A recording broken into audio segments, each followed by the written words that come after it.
Chapter 101, Entering the Trial Boom. The moment he stepped over the trial starting line, John found himself immersed in a world of lightning. If before, when he used his finger to draw the lightning, was a stream, then the current situation in front of him was a raging river. Lightning struck out violently at him, striking his entire body. Even with his newfound essence runes and initial lightning attribute body, John found it hard to endure the baptism of lightning he was currently feeling. Supreme Battle Art. John had wanted to avoid using the Supreme Battle Art to strengthen his body, since his blood essence reserves dictated how long he could use it. Although he had obtained a vast amount of blood essence prior to entering this world, and another large amount from killing the beasts on the mountain, he still wanted to avoid using the Supreme Battle Art unless completely necessary. John took a few steps forward and was struck by an even more powerful stream of lightning. His flesh started to char black and crack, shocking him into a painful retreat. Gaia, how powerful. I won't be able to move that much forward without tempering my body further. Although he could move forward for some time with the Supreme Battle Art, it was far too costly to do so. John sat down at the very edge of the trial and took out the Celestial Lightning Script Jade piece and started cultivating the script. Before, he had focused on mostly his internal organs, bones, and muscles, as his external body was strong enough to withstand the lightning with the Supreme Battle Art. But John soon realized that his thinking was foolish. I need to completely temper my entire body, leaving no part untempered. If I only focus on my internals, when the Supreme Battle Art runs out, I'll die by having my skin violently shredded from my body. With the Supreme Battle Art active, John was able to resist the destructive damage of the lightning, but that was just a temporary solution. He could tell that his body alone would not be nearly strong enough to get to the center pedestal, which was over 30 yards away and had much stronger lightning. I'll sit here and focus on tempering my outer body, then my inner body until I can withstand this area fully, at which point I'll slowly move ahead and repeat the process anew. John grit his teeth at the pain and the pain to come. Based on this plan of his, John knew he would be in continuous, unrelenting pain until he either passed the trial or died. Lightning continuously struck his body, while John did his best to resist it. His divine sense was sent into the jade piece, at which point he started cultivating the Celestial Lightning Script, this time focusing on his outer body. Time continued to pass slowly as John endured the painful torture of lightning raining down on him as he focused his mind as best he could on cultivating the script. If I hadn't endured all the extremely painful trials so far in my life, I would no doubt have passed out from the pain by now, and passing out would mean sure death. John had thought himself quite unlucky having experienced so many painful events in the last year, but now realized that those events were also blessings in disguise. Only by experiencing those painful events was John able to endure this current trial. If not, he would have passed out by now and died. After some time, John could see faint runes start to glow on his skin, but the progress was much slower than he would like. If it goes on like this, the pocket realm will close before I get to the pedestal. I have to think of something. John racked his mind for ideas on how to make himself progress faster. Thinking back to cultivating the script outside the trial area, John remembered how his charred body would peel away to reveal the lustrous runes glowing beneath. His eyes lit up as he thought of the solution, but also a tinge of reluctance was present as well at what it meant for him. Based on my previous experiences cultivating this, it seems the more I allow the lightning to damage my body, the faster the tempering process.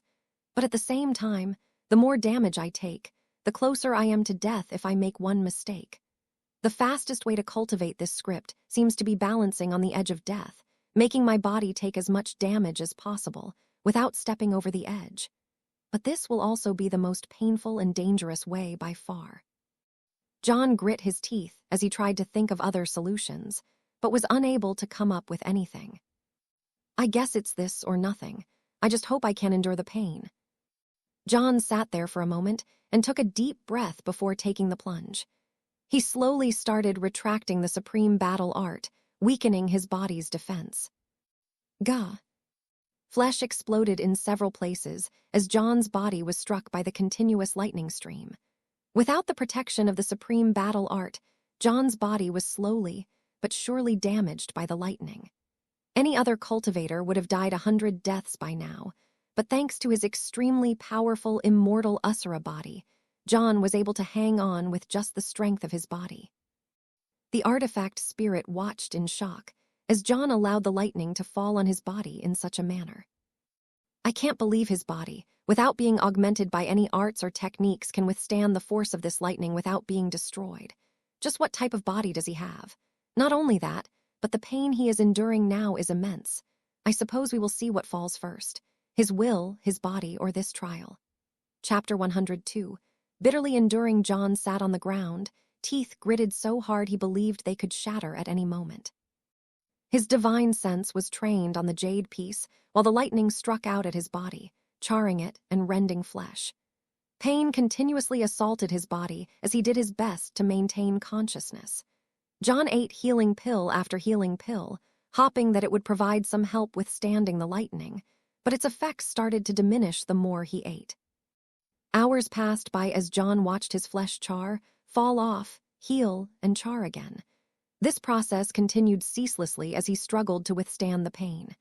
Nearly a day later, his weary eyes finally brightened slightly. Upon careful inspection, John could tell that his body was charring at a slower rate, and that the charred flesh was healing faster than before. Not only that, but the pain was diminishing slightly as his body began to temper to a level that could withstand this lightning.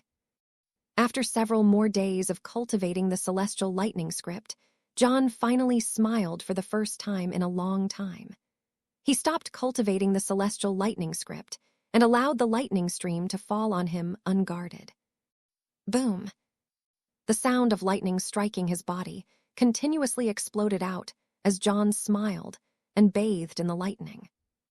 Ha-ha-ha, success. John cried out in joy as the results of his bitterly painful ordeal had finally paid off. His body, both outside and internally, had been tempered to a level that was able to withstand this lightning. Although it was still quite painful and was still causing damage to his body, it wasn't lethal to him anymore. While celebrating, his joyful eyes started growing ever so weary, and before he could react, John passed out deep asleep. While John was passed out in deep slumber, the artifact spirit was observing him closely. How has he progressed in the celestial lightning script this fast? Even with it being a heaven-defying technique, I've never heard of some being able to cultivate it this fast. If an ordinary cultivator were to try this method of his, they would have surely died by now. What is his secret? Perhaps it's that body of his.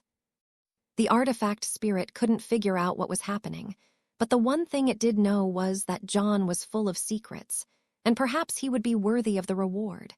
However, he knew the boy's journey in the trial was just getting started.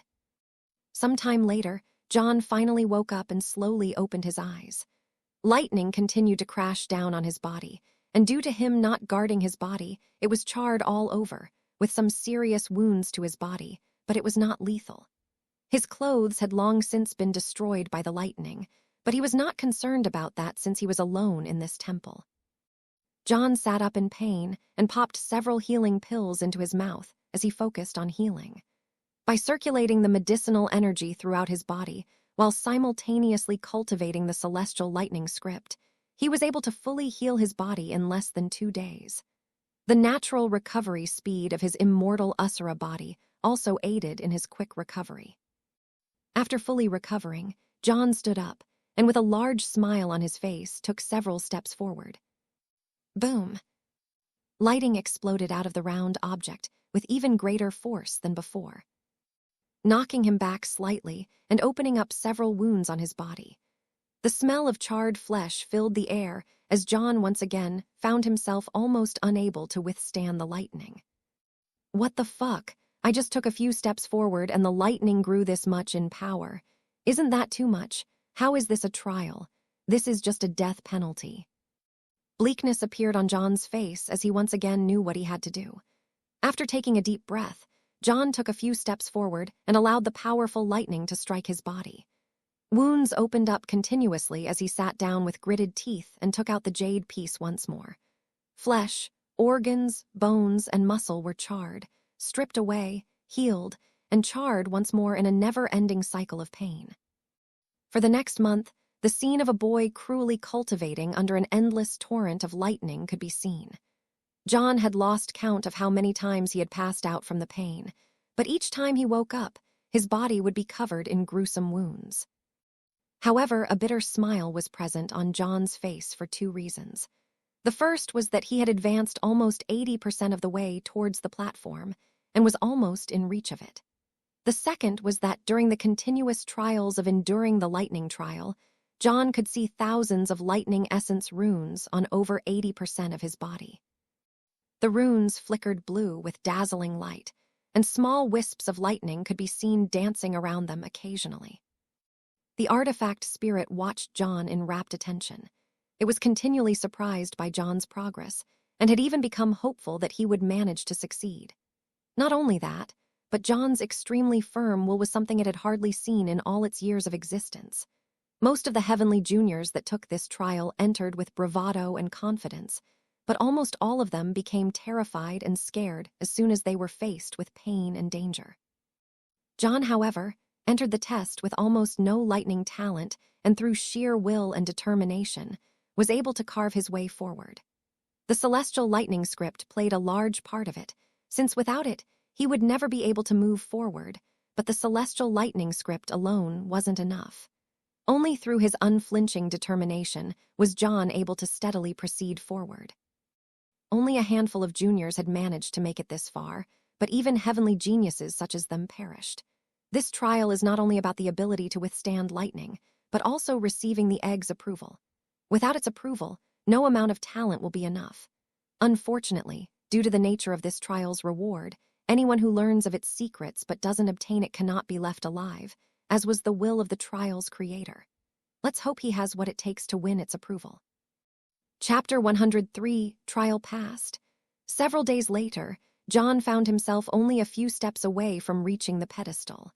However, the lightning in this portion was so strong that John was barely able to hold on, even with the supreme battle art. Due to the strength of the lightning, John was forced to once again use the supreme battle art to withstand its destructive power, even if it meant cultivating the celestial lightning script slower. He was starting to get worried, however, as his blood essence reserves were already less than half of what they were before he entered the trial. If I'm unable to advance the next few steps soon, I'll perish. I need to push myself harder. Although still using the supreme battle art, John once again lowered its power, allowing the lightning to assault his body. Flesh stripped away, revealing muscle and bone underneath, but John grit his teeth and continued to cultivate the celestial lightning script. Through continuous cultivation, John finally realized why his wounds were healing far faster than what should be possible. After tempering his body and creating the lightning runes, John was able to notice that whenever the lightning passed by a rune, the rune would slightly alter the properties of the lightning. After passing through his body enough times, the once destructive lightning would have a slight healing property. Although this healing property was only good for repairing lightning-damaged parts, it was what had allowed him to get to this point so fast. John endured this hellish training for as long as he could. I can't hold on much longer.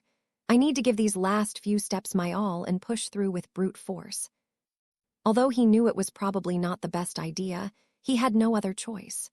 His blood essence reserves were waning, and once those ran out, his supreme battle art would disappear. Once that happened, he was as good as dead, since he had no way to replenish those reserves in this field. Completing the trial while being at his peak strength was his only option. While he had been using a half-powered supreme battle art up to this point, John finally unleashed his maximum-powered battle state. A wild, violent aura emanated from John. It's now or never, only a few steps more. John grit his teeth and stepped forward with all his might. Using the celestial lightning script helped alleviate some of the burden on his body, but even so the might of the lightning was almost more than he could handle. flesh stripped away from muscle and bone as John pushed forward with all his might. Blood flowed freely from his body as he advanced forward with little regard to his safety. By this time, John was just 1 yard from the pedestal. Using the last of his remaining strength, John took one last step forward and reached out towards the round object on the pedestal. Just a bit more.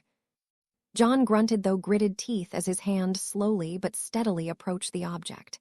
Just as his last strength was about to leave him, John's fingertips brushed up against the object. The ever-flowing, destructive lightning suddenly ceased, and John collapsed to the ground, barely conscious. Gasp, gasp.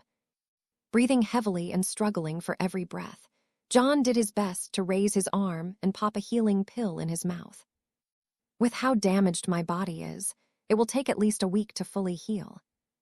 John's thoughts began to grow weary as he silently fell asleep, completely exhausted from the trial he had just conquered. A week later, John finally healed himself to the point that he could stand up, although he was still quite wounded. John inspected his body and was completely excited to find that most of his body was covered in runes, with only a few areas left to temper. The small flickering runes glowed slightly on his skin, making him look quite exotic. Almost 100% of my body now contains runes. After standing up, John looked at the object on the pedestal. During the trial, he was far too occupied with living to be able to look at the object closely. But now that he was standing right in front of it, he was surprised to find that it was an egg. The egg was 6 inches tall and had a slight scale-like pattern on the outside. An egg? What type of egg is this? This is the reward. John was quite disappointed in the revealing of what was on the pedestal. He had figured it would have been some awesome weapon or amazing lightning-based opportunity, but it had ended up being an egg. Looking closer at the pedestal, John noticed an incredibly intricate formation surrounding the egg. The fluctuations of the formation made John shudder, as he realized the source of that dreadful lightning was this formation itself. Well, if the egg is the reward for such a dreadful trial, I'm sure it's quite amazing.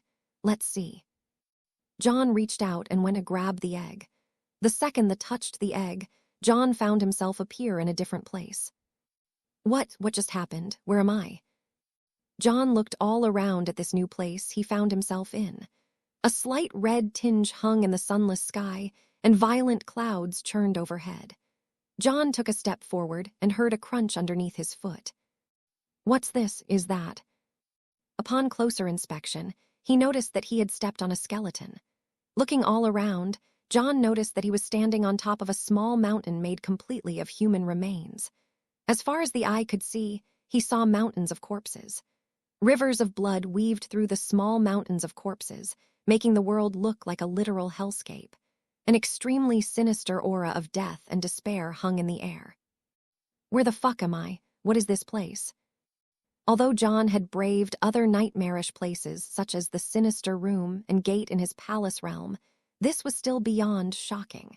Had he not tempered his will so furiously before, John was sure he would have gone mad already. What do I do? How do I get out of here? 1 second I was in the trial room and now I'm here. Was that whole thing a trap? But how does that make sense? John, furiously, racked his mind for solutions to this predicament. Boom. Boom. John quickly took out his scythe and raised his head as he heard loud sounds echo out from the distance. The sounds grew louder and louder, eventually reaching a point that John could barely withstand. A short while later, John opened his eyes wide as he spotted a massive figure step out from behind one of the mountains of corpses. Chapter 104. Nightmarish creature. The figure was over 300 yards tall and walked tall on its 2 powerful legs. Its pitch-black body, like charred flesh, was covered all over with blood-red lines which seemed to glow from within its body. 4 incredible powerful arms jutted from its body, and large sharp claws extended from each finger. Large spikes protruded from its head, shoulders, and back, making it look completely demonic. The creature had a face unlike anything John had ever seen before. Many sharp teeth extended out of its wide mouth, and intense fire could be seen deep within its mouth whenever it opened it.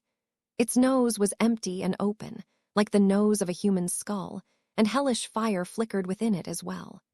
Glowing dark red eyes with vertical pupils, more sinister than anything John had ever seen, pierced directly towards him. Each step the creature took towards John made him feel as if his heart was about to explode. Its power was beyond anything John had ever felt, and he was sure that the creature could destroy the entire Yuan Continent if it so desired.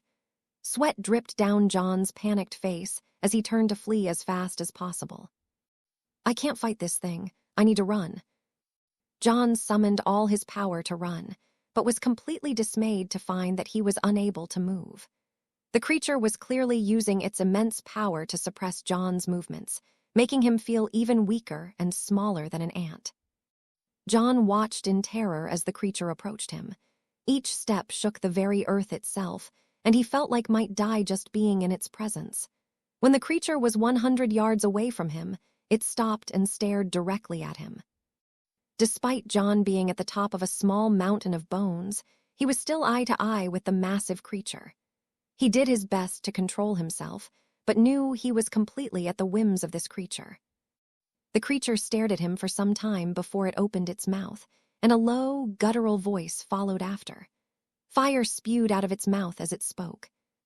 A mere human dare intrudes on my domain. Tell me, how would you like to die? John felt as if he was listening to death itself speak. Each word the creature uttered chilled him to his bones, and a strange, invasive energy threatened to drive his mind mad, and even his soul felt like it was being brought to the brink of collapse. This effect reminded him of how the sinister gate assaulted his mind and soul, threatening to drive him mad. John held on to his mental state as best he could as he stared directly at the creature. Although he was scared beyond description, he refused to lose himself either. Who are you? What is this place? John struggled to get these words out. He had no idea how he got here, but he refused to just give up now that he was trapped. Oh, even now you can calmly speak. Impressive for a human, responded the creature in its low, guttural voice. The creature reached out with one of its massive hands and grasped John within. John fiercely struggled to break free, but was unable to move even slightly as the hand, dozens of times larger than him, picked him up with ease and brought him face to face with the creature. He could feel the intense heat emanate from the mouth of the creature as it spoke to him. I see you have some promise. Perhaps you're more useful alive than dead. Open your soul to me and allow me to place a slave contract on it. John grit his teeth as he heard the creature speak his demands. He had been hoping to somehow talk his way out of this, but this demand left no room for negotiation. The creature was clear: open your soul to me or die. Slave contracts were seals placed on the soul of one living being by another. A slave contract would allow the owner to fully control the one with the seal on its soul, essentially making them a true slave. With a single thought, the owner could extinguish the soul of the slave, killing them instantly. Not only that, but all the thoughts of the slave would be clear for the owner at all times, so thoughts of rebellion were impossible. However, slave contracts could only be placed willingly by both parties. If one party tried to forcibly plant the slave contract on another, the soul could be extinguished instead of controlled, no matter how great the power difference in souls. Only a willing soul could have a slave contract placed on it. John racked his mind for solutions, but was unable to come up with anything. I suppose, in the end, power is the only thing that matters in this world. In the face of true power, any scheme John came up with was useless. Don't make me wait. Open your soul to me now, or die. The creature once again spoke out, stating its conditions to John. John was gritting his teeth from fear and stress so hard he thought they might shatter. His heart was pounding so loud that it was all he could hear. No. John struggled to say something, but all he could muster was one word. The creature narrowed its blood-red eyes in anger, and fire spewed out of its mouth as it spoke up once more. You dare defy me. Surrender, or experience a death more painful than you can imagine. As John stared at the creature which demanded slavery or death, his panicked mind started to calm down. Faced with such a dilemma, John was shocked to find that he was able to eventually calm his nerves even in the face of certain death. He would rather die than become a mindless slave. Although I'm afraid of death, there are worse things in this world than death. I refuse to be a slave, especially to something as evil as this creature. After calming himself down, John looked directly at the creature. His once panicked demeanor now exuded an air of poise and calm, although a tinge of fear was still present on his face.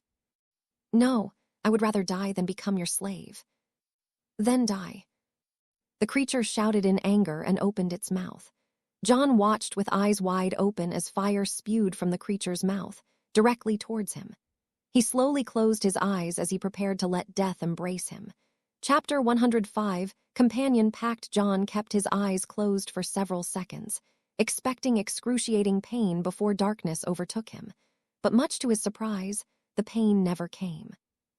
His eyes slowly opened, and he was surprised to find himself back in the lightning temple, exactly where he had been when he touched the egg.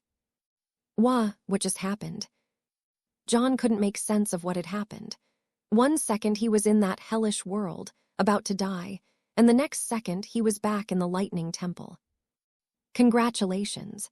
You are the first and only person to have successfully passed the final trial. The artifact spirit's voice boomed within the temple, rousing John out of his thoughts. Trial? What trial? Just what the hell happened? And what was that nightmarish creature? The last trial was an illusion formation, meant to test the will and true character of the trial taker. Only those with the firmest wills and unflinching resolves are worthy. Anyone who falters in the face of death or takes the option of slavery over dignity are unworthy of this reward. Illusion formation, John interrupted. How the hell could an illusion formation feel so real? Although John had never been in an illusion formation before, he had read about them and knew they were nothing like the one he had experienced. There was always a way to eventually realize that the illusion was fake, but John did not doubt for a second that what he had experienced was real. Everything, from the aura of that place, the feel of death lingering in the air, and even the malevolent feeling and overwhelming power emanating from the creature, made John 100% convinced that it was real. This illusion formation was created by someone so far above your power you couldn't even begin to imagine. Just know that it was indeed an illusion formation, and you passed the trial within. John's mind raced as he processed all the new information. After some time, he eventually calmed down. Then what was that creature? Was that creature based on something real, or was it fake as well? He couldn't help but ask. The voice was silent for a long time before it responded, as if unsure of how to answer. I can't reveal too much, but let's just say that if you accept this trial's reward, you will eventually find out the truth regarding that creature. That creature has a certain fate with the egg, one that cannot be avoided. John furrowed his brows at the vague answer from the artifact spirit. Every time I ask a question, you give me a completely vague answer that says nothing. Why can't you just tell me the truth? John yelled out in anger. He had become sick and tired of hearing nothing but vague answers from the voice. I am unable to say too much, due to the instructions of my master who created me. These questions involve some of the greatest secrets of this universe. Learning of these secrets invokes karma, and this karma is something you are unable to bear at your current strength. The truth would only get you killed at this point. John scrunched his face in confusion. Karma is an idea, it's not actually real. How could karma kill me? The voice took a while to answer. Karma is very much real, and it's far more profound and terrifying than you could ever imagine. Invoking too much karma will only draw disaster to yourself, and without the strength to protect yourself, you will have no choice but to resign yourself to fate. John wanted to ask more, but he knew from experience that the artifact spirit would tell him nothing further. After calming his rage down, John looked back towards the egg sitting on the pedestal. He reached out and brushed his fingertips on the egg and was surprised to receive an electric shock. Despite his tempered lightning body, which had now fully transformed into an initial lightning attribute body, John was still hurt. He quickly retracted his hand. What type of egg is this? John asked the voice. You will find out soon enough. Take a drop of your blood and drip it on the egg.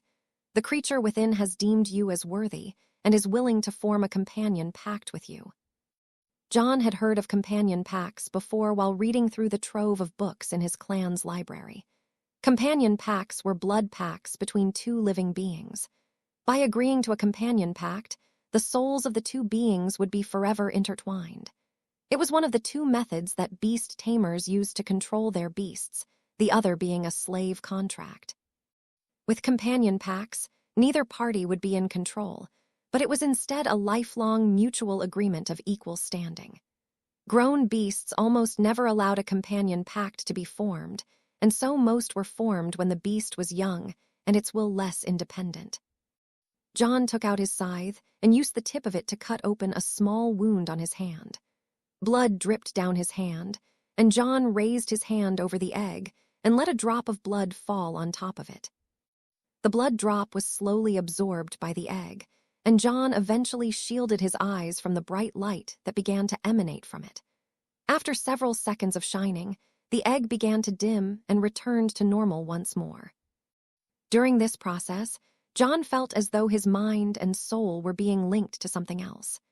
As the egg grew brighter, the feeling intensified until his own soul could feel the soul of the creature within the egg. How bizarre.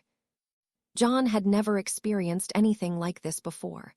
When the egg finally returned to his normal state, John expected something, but nothing else happened. The companion pact process takes quite the toll on the one absorbing the blood. The creature within has retreated into a deep slumber and will awaken once more in the future. The voice suddenly spoke up, answering his doubts. John nodded his head in understanding. Is that the entire reward, or is there something else? The artifact spirit was caught unprepared by John's question. Young man, you may not know exactly what this egg is, but let me tell you something. If the powers of this universe were to find out about this egg, they would start wars more apocalyptic than you can imagine to obtain it. Heavenly geniuses have died for the chance of obtaining this item. Count yourself lucky at having not died, let alone obtaining this egg. John blushed in embarrassment at having asked the question and felt much better after being berated by the voice. Clearly, this reward was something far greater than he could imagine. How long until it hatches then? Although this reward was amazing, it was useless until the creature inside hatched. It depends. The creature inside, as I'm sure you can tell, is a lightning-based elemental creature. Having it absorb lightning-based things will speed up its growth. The more profound and powerful the lightning source, the better. However, something as simple as regular lightning cannot even be considered as a snack for this creature, so don't insult it by trying. John nodded his head as his face once again flushed red. He truly did think of trying to place it within a lightning storm, but his hopes had been squashed right away. Seems I'll have to be on the lookout for lightning-based things from now on. John sent his divine sense over the egg and quickly absorbed it into his soul space. Unlike regular objects, this egg had formed a companion pact with him, and their souls were connected. Because of this, he was able to directly absorb it into his soul space, instead of putting it in his cold and dreary palace realm. Just as he was about to ask the voice another question, he felt the world around him start to shake violently. Parts of the temple started to collapse, and John felt as if the world was ending. What's going on? John couldn't help but panic.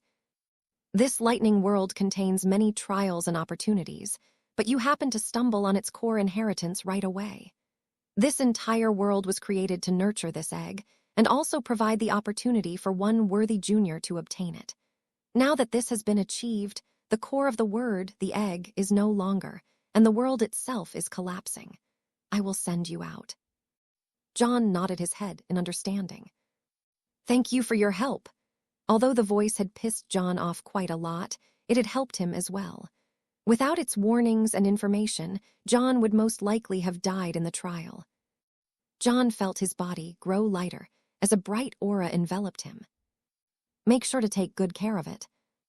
Just as John heard the last line from the artifact spirit, the world collapsed, and he felt himself be transported away. Chapter 106. Leaving the cave in another part of the Pocket Realm world, a group of several boys, clad in red robes, could be seen walking together. "Does the tracking artifact show his location yet?" one of the boys asked. The boy in the front of the group sent his divine sense into the artifact and shook his head soon after. "Not yet. He must have entered a trial that is hiding his location temporarily. It matters not. He'll eventually come out. For now, let's continue to search for our own opportunities. Our sect has tasked us with finding out as much as we can about this pocket realm, and that is just as important as the other matter. We have more than a month to find him." The other boys all nodded their heads and continued to move forward quickly. Jason put away the item in his hands, while a large smile crept up on his face. John felt his body twist and turn, before he suddenly found himself back in the cave with the door of light. "John, you're finally back." John turned around to see Miko hurriedly stand up and run over to him. "Miko, how long have you been waiting here?" John asked. "Almost 2 weeks. What took you so long in there?" John raised his eyebrows in surprise as he stared at Miko. 2 weeks? He waited for me for 2 weeks, despite knowing that there are other opportunities out there. John was quite moved by Miko's actions. Despite the overwhelming allure of treasures and opportunities in this world, Miko still waited for John to come out. "You didn't have to wait, but thanks. And I was stuck in a trial that entire time. Sorry I couldn't come out sooner," John responded. "A trial for an entire month. That must have been a hard trial. What was it about?" Miko asked curiously. "A lightning trial," John responded quickly. "Lightning trial? But you don't cultivate lightning skills, do you?" Miko asked in confusion. John winked at Miko with a smile on his face, but didn't respond. "Ah, I see. Did you get something good from the trial?" "Sure did, but I can't tell you what it is. Not yet, at least. Even I don't know what it truly is yet," responded John. "What about you? Did you get anything good inside?" Miko nodded his head in happiness, while a pure white sword suddenly appeared in his hands. John stared at the sword, and the more he stared, the more surprised he became. Not only could he tell that the sword was at least at the core formation grade, but it also emanated a strange aura that John had never felt from a weapon before. "What is this sword?" "Here, grab it and see for yourself," Miko responded as he handed the sword over to John. John grabbed the hilt of the sword and quickly dropped it while he clutched his head, which was throbbing like he had a headache. "Ah, what the hell was that?" John asked, unprepared for the sudden assault his soul felt when he grabbed the sword. Miko quickly picked up the sword and glanced at John curiously. "What happened?" "My soul suddenly started feeling like there were nails being driven into it. What the hell is that sword, and why aren't you feeling anything?" John asked while trying to shake off the feeling. Strange. All I know is that when I touch this sword, it sends a strong soul wave towards me, which allows me to resonate with it and unleash my soul attacks at an even stronger level. I guess what you're feeling is that soul wave, but I didn't think it would have such a big affect on you," Miko responded, clarifying the situation to John. John finally understood what had happened.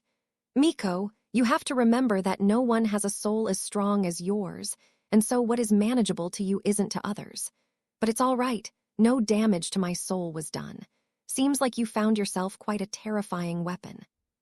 Miko smiled and nodded while stroking the blade of his sword. John could tell that Miko had quickly become entranced by the sword, and he didn't blame him. It was a weapon perfectly suited for him. Just as the two were talking, a small sound filled the cave, and John and Miko turned around to see the door of light grow smaller and smaller until it disappeared entirely. "Seems like we won't be able to get anything else from this trial," John said as he stared at the cave wall. Although he wanted to see what the other trials held, he didn't care too much. The other trials that appeared for him were based on the other elements, and John had no affinity with any of those. "Seems like it," responded Miko, also somewhat disappointed. "Let's head out and search for other opportunities. If this cave showed us anything, It's that amazing rewards are available as long as we can grasp them. John and Miko started walking towards the cave's exit. While walking, John inspected his body to look at the runes more closely, but was surprised to find that the runes that were on body were gone. Maybe they only show up when I'm cultivating the celestial lightning script or using lightning. After leaving the cave, John and Miko picked a direction and started walking. After walking through the mountain range for some time, John suddenly paused as an expansive swamp as far as the eye could see appeared in front of the two of them. Chapter 107, Swamp. Should we go through? Asked Miko, unsure of what to do. We'll have wasted quite a bit of time by returning to where we came from. I don't see anything dangerous in the swamp. What about you? Do you sense any danger? John asked Miko. Miko's senses were much sharper. Miko shook his head. Nothing yet. Well, let's head through then. Maybe there are opportunities inside as well. The cave was an unknown area, but look at what it gave us. Maybe the swamp is the same. Miko nodded his head and started walking into the swamp. Based on his stronger cultivation and more refined divine sense, Miko was more than willing to lead the way. The two of them entered and stayed on a small land bridge that seemed to snake its way through the swamp. The sound of insects chirping and frogs croaking filled their ears, while dead trees everywhere held various forms of life that stared directly at the two of them. Everything in the swamp seemed to be drowned in a slight darkness, and an aura of death lingered in the air, giving the swamp an eerie and foreboding feeling. Splash. The murky water next to them exploded outwards, revealing a bizarre-looking creature pouncing directly at them. The creature looked like a hybrid between a frog and a salamander and was several feet large. Its tongue quickly extended out of its mouth, piercing directly towards the two of them. Slice. With a wave of his sword, Miko cleanly bisected the strange creature in two. Its two halves fell back into the swamp, and John and Miko watched as many creatures swarmed towards the carcass for a free meal. HMPH, a mere mist creation beast dares to attack us. Its head must be screwed on wrong. Miko spat out in annoyance. Haha, I'm sure humans are uncommon sights here, and so it probably thought we were a free meal, John responded while laughing. The two of them continued to venture further into the swamp, and were ambushed time and time again by creatures looking at them as prey. However, each one was felled with a single attack. How large is this swamp? We've been walking for over a day, and the only thing we've seen in this place are the creatures dumb enough to attack us. Even the sunlight seems to avoid this place. Is there anything actually worthwhile here? Miko complained while walking. Even John was starting to question whether taking this route was the best idea. So far, it had been a waste of time. Just as John was about to respond, both him and Miko managed to spot something through the thicket of dead trees. What's that? Miko asked as he strained his eyes to see. I don't know, let's get closer, responded John. After several more minutes of walking, John and Miko came to an open clearing in the swamp. Green grass flowed in front of them, flowers bloomed, and birds sang, a complete opposite of the dead swamp behind them. In the center of the several hundred-yard-wide clearing was a single tree. Its branches, vibrant with green leaves, towered hundreds of feet into the sky. That's an undying vitality tree. They're said to grow in places of death and dying and thrive off the decay and death, John responded with excitement. He had read many books in his clan's library, including ones on both real and potentially mythical vegetation. This tree had existed in the mythical section, but included detailed drawings about what it looked like, as well as descriptions of where it grew. John looked towards the top of the tree to confirm his suspicions, and was quickly elated to find out he was right. See there, John said as he pointed to the top of the tree. Miko followed his finger's direction and soon spotted what John was pointing at. On the very top branches, 4 massive blood-red fruits with black spots on them could be seen. Those are the fruits of the undying vitality tree, and what makes it so valuable. Directly consuming one of those fruits will increase one's vitality, making their life force stronger, as well as increase their cultivation a bit. Miko's eyes widened in surprise and happiness as he stared at the fruit. What happens if you eat more than one? Miko couldn't help but ask. John shook his head as he responded. From what I read, directly consuming one is beneficial, but after that, its effects no longer work. However, there are some amazing pills that can be created using these fruits, which we would be able to eat on top of having one of the fruits. We should try to get them. Then what are we waiting for? Responded Miko as he took out his sword and prepared to send an attack out to cut down those branches at the top of the tree. Wait, shouted John as he quickly dashed to stop Miko. What? These fruits are very delicate. The force of your attack would destroy them. We need to climb up the tree and pick them ourselves, responded John as he sighed a breath of relief. If he had been a step late, Miko's attack would have destroyed these valuable treasures. Oh, sorry, let's climb then, responded Miko. John and Miko started walking through the paradise-like field towards the tree, but Miko quickly dashed backwards, grabbing John's arm and bringing him with him. John also felt the danger at the last moment, but was a step later than Miko. Boom! The two of them came to a halt and stared directly at the beast that had attacked them from one of the branches above. A chi condensation beast, huh? Chapter 107, Swamp, should we go through? Asked Miko, unsure of what to do. We'll have wasted quite a bit of time by returning to where we came from. I don't see anything dangerous in the swamp. What about you? Do you sense any danger? John asked Miko.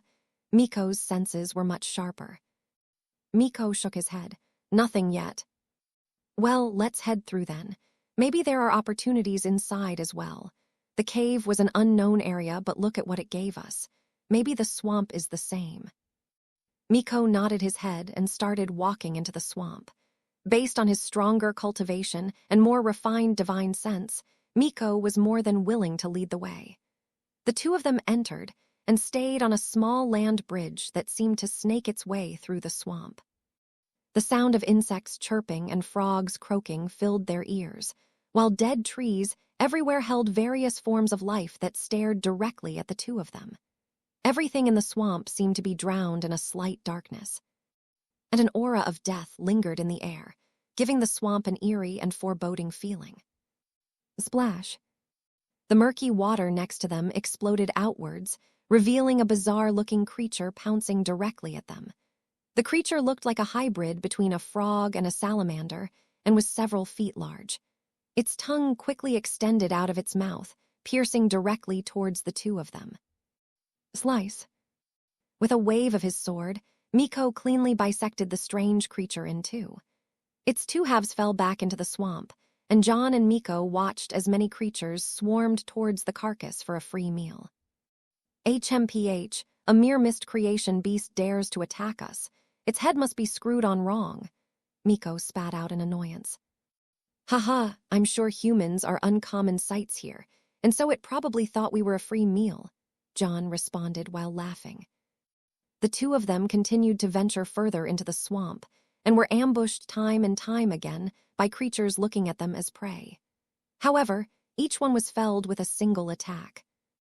How large is this swamp? We've been walking for over a day, and the only thing we've seen in this place are the creatures dumb enough to attack us. Even the sunlight seems to avoid this place. Is there anything actually worthwhile here? Miko complained while walking. Even John was starting to question whether taking this route was the best idea. So far, it had been a waste of time. Just as John was about to respond, both him and Miko managed to spot something through the thicket of dead trees. What's that? Miko asked as he strained his eyes to see. I don't know, let's get closer, responded John. After several more minutes of walking, John and Miko came to an open clearing in the swamp.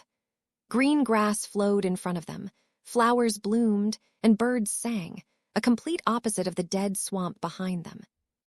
In the center of the several hundred-yard-wide clearing was a single tree. Its branches, vibrant with green leaves, towered hundreds of feet into the sky. That's an undying vitality tree. They're said to grow in places of death and dying and thrive off the decay and death, John responded with excitement. He had read many books in his clan's library, including ones on both real and potentially mythical vegetation. This tree had existed in the mythical section, but included detailed drawings about what it looked like, as well as descriptions of where it grew. John looked towards the top of the tree to confirm his suspicions, and was quickly elated to find out he was right.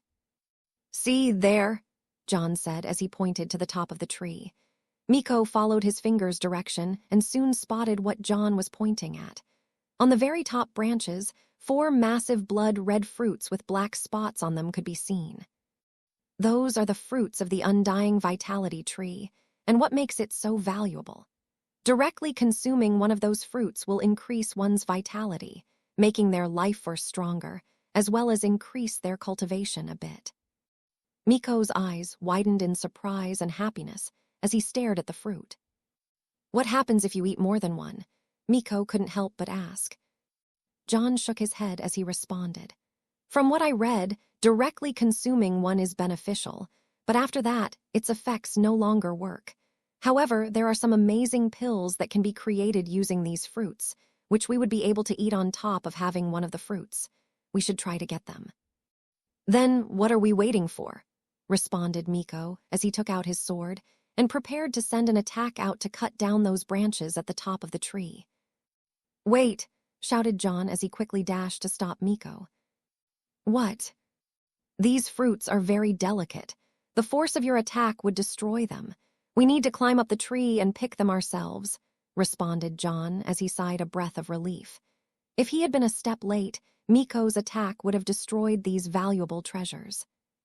"Oh, sorry, let's climb then," responded Miko.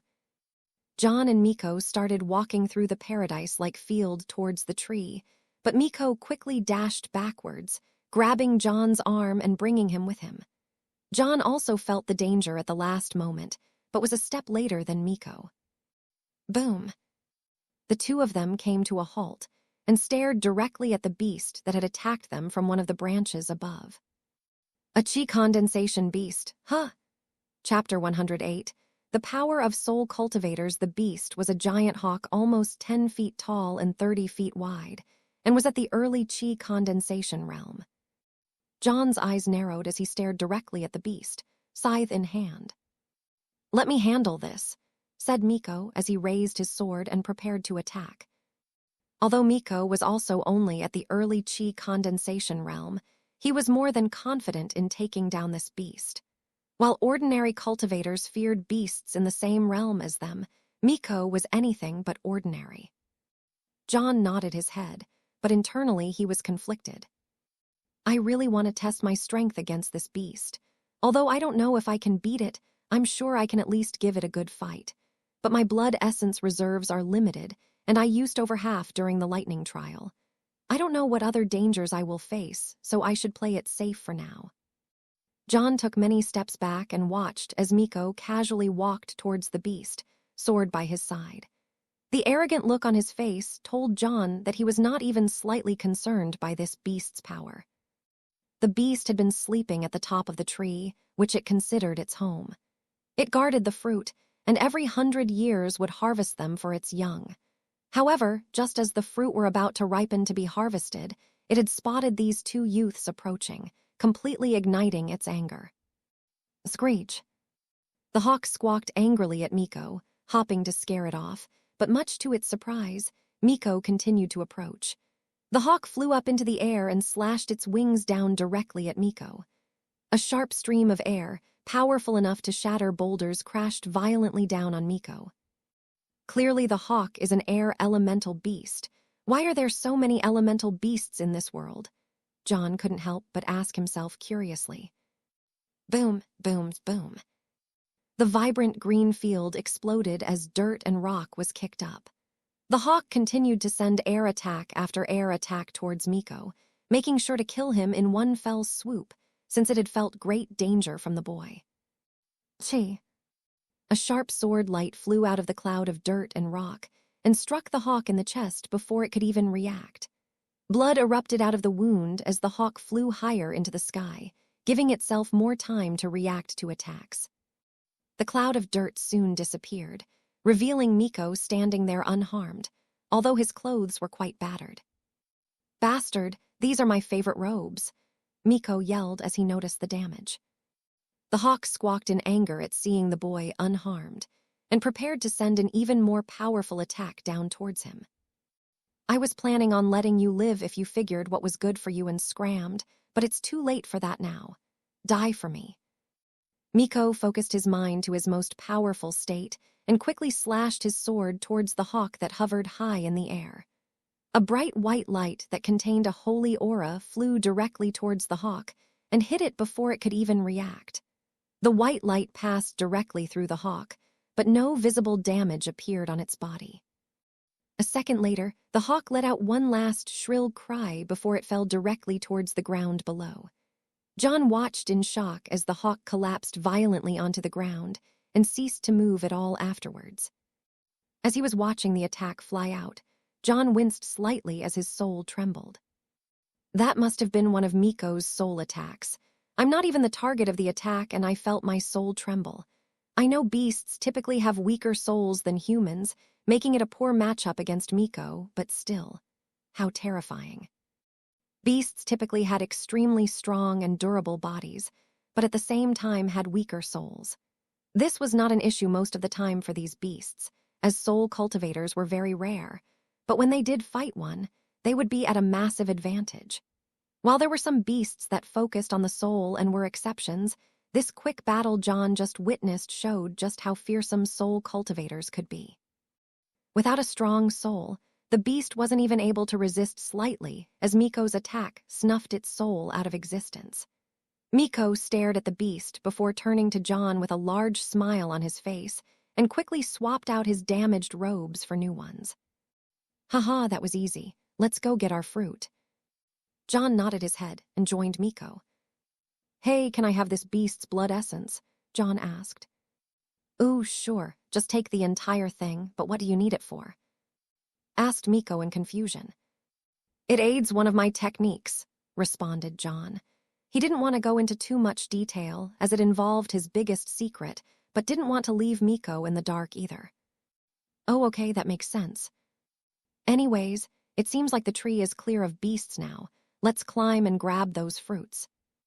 John put away the corpse in his palace realm and planned to harvest its blood essence later. Although beast blood was no longer efficient for cultivating the Immortal Asura body, it was still very useful in replenishing his body chi reserves, allowing him to fight much longer while using the supreme battle art.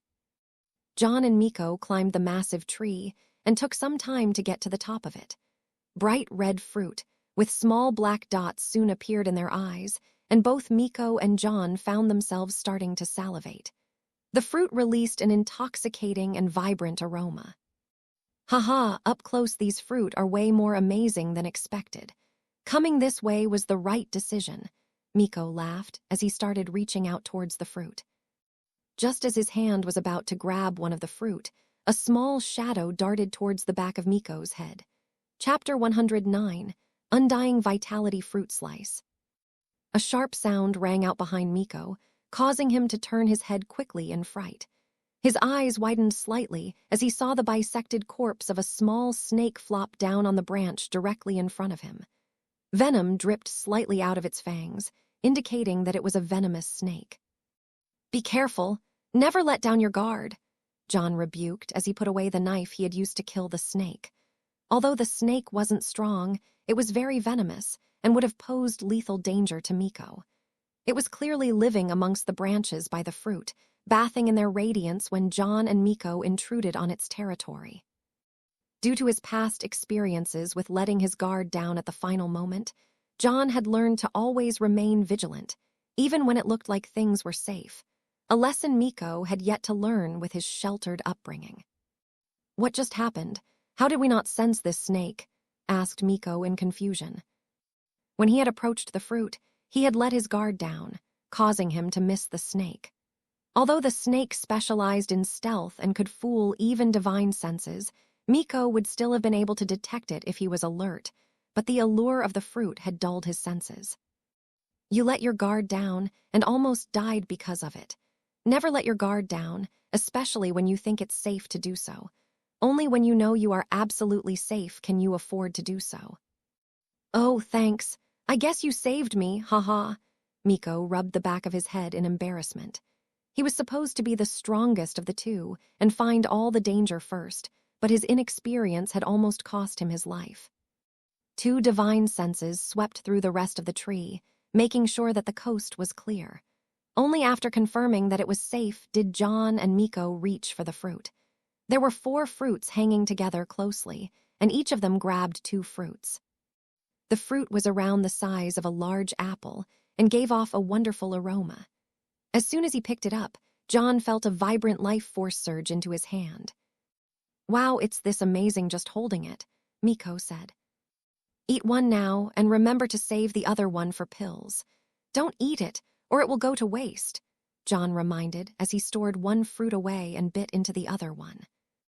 Juices ran down his chin as John savored the delicious flavor of the fruit. As the fruit hit his stomach, an incredibly vibrant life force surged into his whole body. John felt as if he was being reborn anew as his entire body began to surge with life. Without his beckoning, the potent energy from the fruit fused into every inch of his body and even surged towards his dantian. John could clearly feel his cultivation improve slightly without even doing anything. This is incredible, yelled Miko in excitement as he took another bite. Both John and Miko spent the next few minutes eating their fruits. By the time he was done, John felt as if his body had unlimited energy, and his cultivation had advanced quite a bit. Before the fruit, his essence cultivation was at the initial stages of the late mist creation realm, but the fruit had advanced his essence cultivation beyond the middle stage and directly to the upper stage of the late mist creation realm. How amazing! Just this fruit alone has saved me months of cultivation. I'm already almost ready to advance to the chi condensation realm. Although I still need to advance a bit more and improve my comprehensions before I advance, this has saved me an incredible amount of work. Maybe I can advance before I leave the pocket realm, John couldn't help but excitedly exclaim. Miko nodded his head in confirmation. Although the fruit wasn't as amazing for him, as he was already in the chi condensation realm, it was still better than anything he had eaten before in his life. This fruit had also saved him months of cultivation time and had also filled him with a vibrant energy. I also read that this fruit extends the youthful lifespan of anyone who eats it by over 50 years, but I didn't believe such a thing. But after eating it, I believe it, John added. Although cultivation would extend the lifespan of people, adding an extra 50 years of vitality to one's life was always a good thing. Not only would the cultivator live longer, but they would stay youthful for longer, extending their prime cultivation years. This fruit might be even more amazing than my sword. This pocket realm has incredible treasures, Miko exclaimed with a large smile on his face. John wanted to nod in agreement as he thought about the egg. Although he had no idea what type of creature the egg would turn into, the actions of the artifact spirit told him it would be anything but normal. Even within the whole pocket realm, John was sure that this egg was one of the best rewards possible, although that was only his guess. The egg might be amazing in the future, but I need to find something that improves my strength now. Although I was able to temper my body in the lightning trial to become a true lightning attribute body, I don't know any lightning techniques yet. The celestial lightning script is only a cultivation technique and not a battle art. My strength is still mostly the same as when I entered this realm. After savoring the fruit for a little bit longer, John and Miko climbed down the tree and began to continue down the land bridge that cut through the bleak swamp. Several hours later, the two of them stopped and raised their guard, staring directly at a dense approaching fog. Chapter 110, Swamp Creature. What now? Miko asked in irritation as the fog encroached on them. I don't know, but be prepared and don't relax your guard, John responded as he took out his scythe, while Miko took out his sword. Although neither of them said anything, they could both tell that the fog was anything but ordinary. The fog slowly approached them, and before long it had reached them. Both John and Miko had a look of surprise come across their face. My divine sense is restricted by the fog. It can normally reach 100 yards, but right now it's being restricted to just 10 yards, Miko gravely commented. John nodded his head in agreement, as his divine sense was also restricted. With the limited visibility of the fog, alongside the restricted divine sense, they would both be essentially blind past a few yards. Stick close together and don't move. This fog will eventually pass, and then we can continue on, John said as he came up with the best idea he could think of.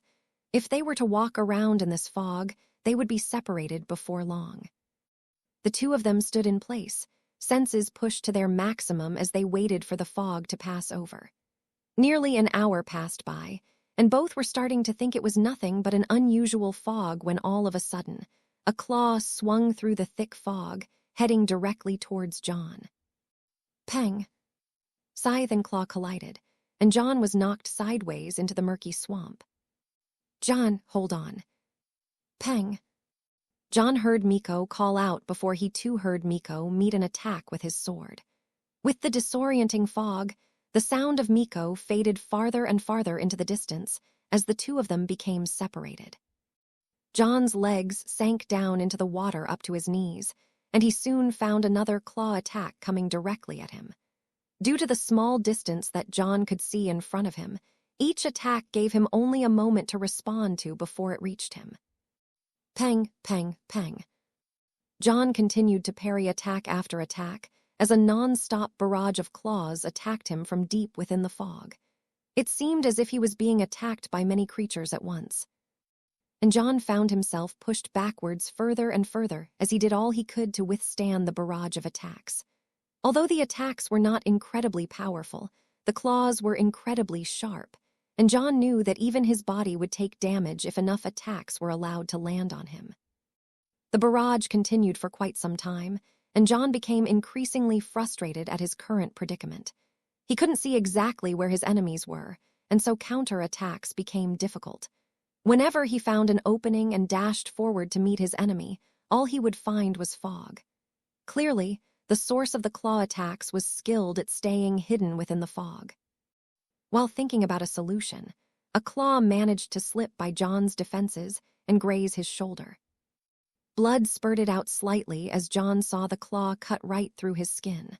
Although the wound wasn't all that deep, even a glancing blow like this one had managed to pierce his body. If it was any other cultivator, half their shoulder would have been removed by that attack. What do I do? I would be fine if I used my supreme battle art, but I can't use my supreme battle art unless I know it will end the fight. Otherwise, it's just wasted blood essence reserves. John racked his mind for solutions until his eyes slightly brightened as a thought popped into his head. I have no idea if this will work, but it's worth a shot. While parrying the attacks, John exhaled all the air in his lungs before he breathed in as deep as his body would allow him. Air continued to pour into his lungs as a small torrent of air was forcefully sucked into his lungs. Due to his incredibly tough and powerful body, both externally and internally, John found that his lungs were able to withstand a much larger burden. He had come up with this idea on the spot, but was unsure of if his lungs would be able to withstand the burden required. His doubts were soon cleared, and after breathing in for nearly 10 seconds, John opened his mouth wide and screamed out at the top of his lungs. An incredibly loud shout echoed all throughout the swamp, and the pressure from the shout formed a small concussive wave that forcefully pushed back the surrounding fog. A large smile appeared on John's face as he saw that his idea had indeed been successful, before it quickly reverted into a serious frown. The pushed-back fog quickly revealed the source of the attacks, and John was surprised to find that it was just one creature instead of the many he had assumed. The creature was nearly 15 feet tall on 2 hind legs and had a body and head similar to a lizard. However, its body was decayed to the point of it looking like a dead corpse, and 10 long arms with sharp claws protruded out of its back. A thick aura of death permeated from the creature. A half-step chi condensation beast. Chapter 110, Swamp Creature What Now? Miko asked in irritation as the fog encroached on them. I don't know, but be prepared and don't relax your guard, John responded as he took out his scythe, while Miko took out his sword. Although neither of them said anything, they could both tell that the fog was anything but ordinary. The fog slowly approached them, and before long it had reached them. Both John and Miko had a look of surprise come across their face. My divine sense is restricted by the fog. It can normally reach 100 yards, but right now it's being restricted to just 10 yards, Miko gravely commented. John nodded his head in agreement, as his divine sense was also restricted. With the limited visibility of the fog, alongside the restricted divine sense, they would both be essentially blind past a few yards. Stick close together and don't move. This fog will eventually pass, and then we can continue on, John said as he came up with the best idea he could think of. If they were to walk around in this fog, they would be separated before long. The two of them stood in place, senses pushed to their maximum as they waited for the fog to pass over. Nearly an hour passed by, and both were starting to think it was nothing but an unusual fog when all of a sudden, a claw swung through the thick fog, heading directly towards John. Peng! Scythe and claw collided, and John was knocked sideways into the murky swamp. John, hold on. Peng! John heard Miko call out before he too heard Miko meet an attack with his sword. With the disorienting fog, the sound of Miko faded farther and farther into the distance as the two of them became separated. John's legs sank down into the water up to his knees, and he soon found another claw attack coming directly at him. Due to the small distance that John could see in front of him, each attack gave him only a moment to respond to before it reached him. Peng, peng, peng. John continued to parry attack after attack as a non-stop barrage of claws attacked him from deep within the fog. It seemed as if he was being attacked by many creatures at once, and John found himself pushed backwards further and further as he did all he could to withstand the barrage of attacks.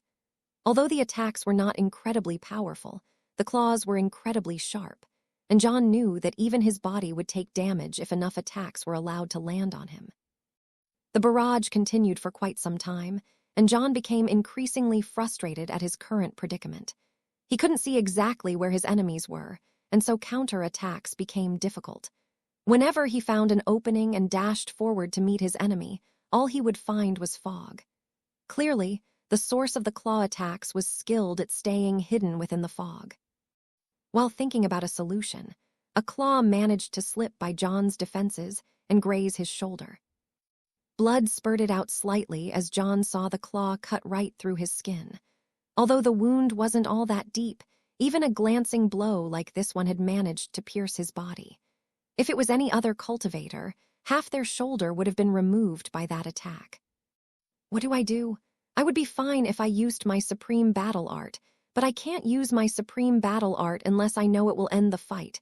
Otherwise, it's just wasted blood essence reserves. John racked his mind for solutions until his eyes slightly brightened as a thought popped into his head. I have no idea if this will work, but it's worth a shot. While parrying the attacks, John exhaled all the air in his lungs before he breathed in as deep as his body would allow him. Air continued to pour into his lungs as a small torrent of air was forcefully sucked into his lungs. Due to his incredibly tough and powerful body, both externally and internally, John found that his lungs were able to withstand a much larger burden. He had come up with this idea on the spot, but was unsure of if his lungs would be able to withstand the burden required. His doubts were soon cleared, and after breathing in for nearly 10 seconds, John opened his mouth wide and screamed out at the top of his lungs.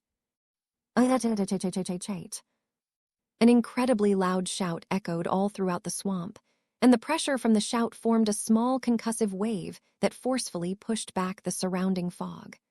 A large smile appeared on John's face as he saw that his idea had indeed been successful, before it quickly reverted into a serious frown. The pushed-back fog quickly revealed the source of the attacks, and John was surprised to find that it was just one creature instead of the many he had assumed. The creature was nearly 15 feet tall on 2 hind legs and had a body and head similar to a lizard. However, its body was decayed to the point of it looking like a dead corpse, and 10 long arms with sharp claws protruded out of its back. A thick aura of death permeated from the creature. A half-step chi condensation beast. Chapter 111 Battle with the swamp creature. John quickly made an assessment of the creature and realized why it had been such a problem. Its cultivation was at the half-step chi condensation realm, and clearly it was able to see perfectly inside the fog. Half-step cultivations meant that the person or creature was starting to advance into the next realm, but had not fully advanced yet. They were more powerful than late-stage cultivators of the same rank. Clearly, the creature was not going all out and was trying to tire me out to find an easy opening. It must be quite wary and tries to use the fog to its full advantage. But I've managed to eliminate that advantage, for now at least. John looked around at the parted fog and noticed it was moving in slowly. I probably have a minute or so before the fog goes back to normal. I need to end this quickly. Supreme battle art. John decided to use his strongest state right at the start. Although he didn't want to touch his blood reserves, it was best to finish the fight as soon as possible instead of drag it out. Also, John was sure that he was unable to outrun the creature. Although he was most likely faster than the creature, the swamp bogged him down, making his movements slower than usual. The creature, however, was a creature of the swamp and was most likely not hindered at all by it. Myriad Annihilation Scythe, first attack. John sent out the first attack of the Myriad Annihilation Scythe, and the sharp chi beam cut straight towards the creature. Peng! The creature sent out its many arms to block the attack and successfully parried it. However, a second, more powerful chi attack followed directly after, startling the beast. It raised its arms to block again, but this time, some of its claws shattered while it was knocked back slightly. Myriad Annihilation Scythe, third attack. John sent out the third attack of the Myriad Annihilation Scythe, and the power of it was even stronger than the first two attacks combined. He had advanced to late mist creation in essence cultivation before he entered the pocket realm, and made sure to learn the third attack. This was his first time using it in combat, and its power surprised him. Boom! The creature was unprepared for such a barrage of attacks, and the third attack landed on its chest, opening a large wound and knocking it back quite some distance. The creature was a stealth-based creature, and used its advantages in the fog to attack. It was not used to direct confrontation, and John's quick and successive attacks caught it off guard. Now, John prepared to take advantage of the opening. He just created to dash forward and end the first with a full-powered attack of his scythe. However, just as he started to dash forward, he paused. Really? After all that effort, you're just going to flee? At least give me your blood essence, John shouted as he watched the creature flee back into the depths of the swamp. Although my third attack wounded the creature, it wasn't fatal at all. I wanted to see how my strength stacks up against a half-step chi condensation beast. Clearly, this creature avoids direct confrontations as much as possible. John was quite disappointed that he wasn't able to add the creature's blood essence to his reserves, but at least he was no longer under attack within the fog. Now I have a problem, though. I have no idea which direction I was pushed in, and I have no idea which direction Miko went in. Should I wait out the fog, or should I try to get out myself? John thought about it for a moment before he decided to wait with his guard raised. However, 2 days passed and the fog still hadn't dissipated. At this rate, the pocket realm will close before the fog leaves. Although it's risky, I need to try to make my way out myself. Miko is stronger than me, so he'll be safe anyways. John made up his mind and ventured forward. Wasting time in this one-of-a-lifetime opportunity was something John was unable to deal with. He would prefer to wait for Miko, like Miko waited for him in the cave, but this situation was different. The fog could last many months for all he knew, and that would be a problem. John chose a random direction and started walking forward. Splash! A creature suddenly erupted out of the water next to him, its attack aiming straight for John's back. Boom! A punch sent the creature flying, and its half-dead corpse skipped over the murky water for some time before falling beneath its surface. I keep getting attacked by these annoying creatures. Just how long until I leave this damn fog? John had been walking for another 2 days, trying to get out of the fog, but he was still trapped within. Many creatures had attacked him during this time, although John was relieved that nothing as powerful as the 10-armed creature attacked him again. Just when he thought he was never going to be able to leave the fog, John's eyes brightened as he noticed the thickness of the fog start to lessen. After running forward for several minutes, John took a deep breath of fresh air with a large smile on his face. Finally, I'm out of the fog. After leaving the fog, the swamp John was in ended, and an expansive forest in front of him was revealed. Towering trees dominated the land, and lush vegetation made it feel vibrant and alive, a stark contrast to the dead swamp behind. John quickly climbed on one of the first trees he could find, and once at the top, looked all around the swamp in the distance to spot Miko. However, even after a few hours of searching, John was unable to spot anything but swamp creatures roaming around within. Either he left already, or he's still within for some reason. Either way, I have no idea where he is, so the only thing I can do is keep moving forward. John hopped off the tree, and after checking his surroundings, started venturing into the forest. Ancient trees towered over him as John proceeded forward. At another part of the pocket realm, the group of red-robed boys were seen walking together. The boy in the front held an item and was inspecting it periodically. "How far is he?" asked Dylan. "It seems he's about 50 miles ahead of us. It should only take us a few days to catch up as long as he doesn't run," responded Jason as he kept checking the item. "Good. I can't wait to look down on his pleading face as I end him," Dylan responded as a large smile appeared on his face. He held a new sword in his hand and stroked it repeatedly, clearly a powerful item he had obtained within the pocket realm. Chapter 112. Chasm John proceeded through the ancient forest with his scythe in hand. Although he had not sensed any danger yet, the dense forest did not give him much time should something attack him. My essence cultivation is now almost at the peak of the mist creation realm, and with the golden marrow condensation pill, I should be able to break through quickly. But with how fast the undying vitality fruit raised my cultivation, I should stabilize my cultivation first before attempting a breakthrough. I also need more comprehensions on my essence chi, as I can still feel a slight bottleneck. Unfortunately, John had not come up with a solution for his Immortal Asura body cultivation yet. Beast blood essence was mostly useless in regards to raising his body Danshan cultivation, and he did not have human blood essence to use either. Also, it required human blood essence at least on his level of cultivation, so that was another hurdle. I need to come up with a solution. Maybe when I'm out of the pocket realm, I can go hunt some cultivation criminals or something. I need to give this more thought, as it's a serious hurdle for my body cultivation.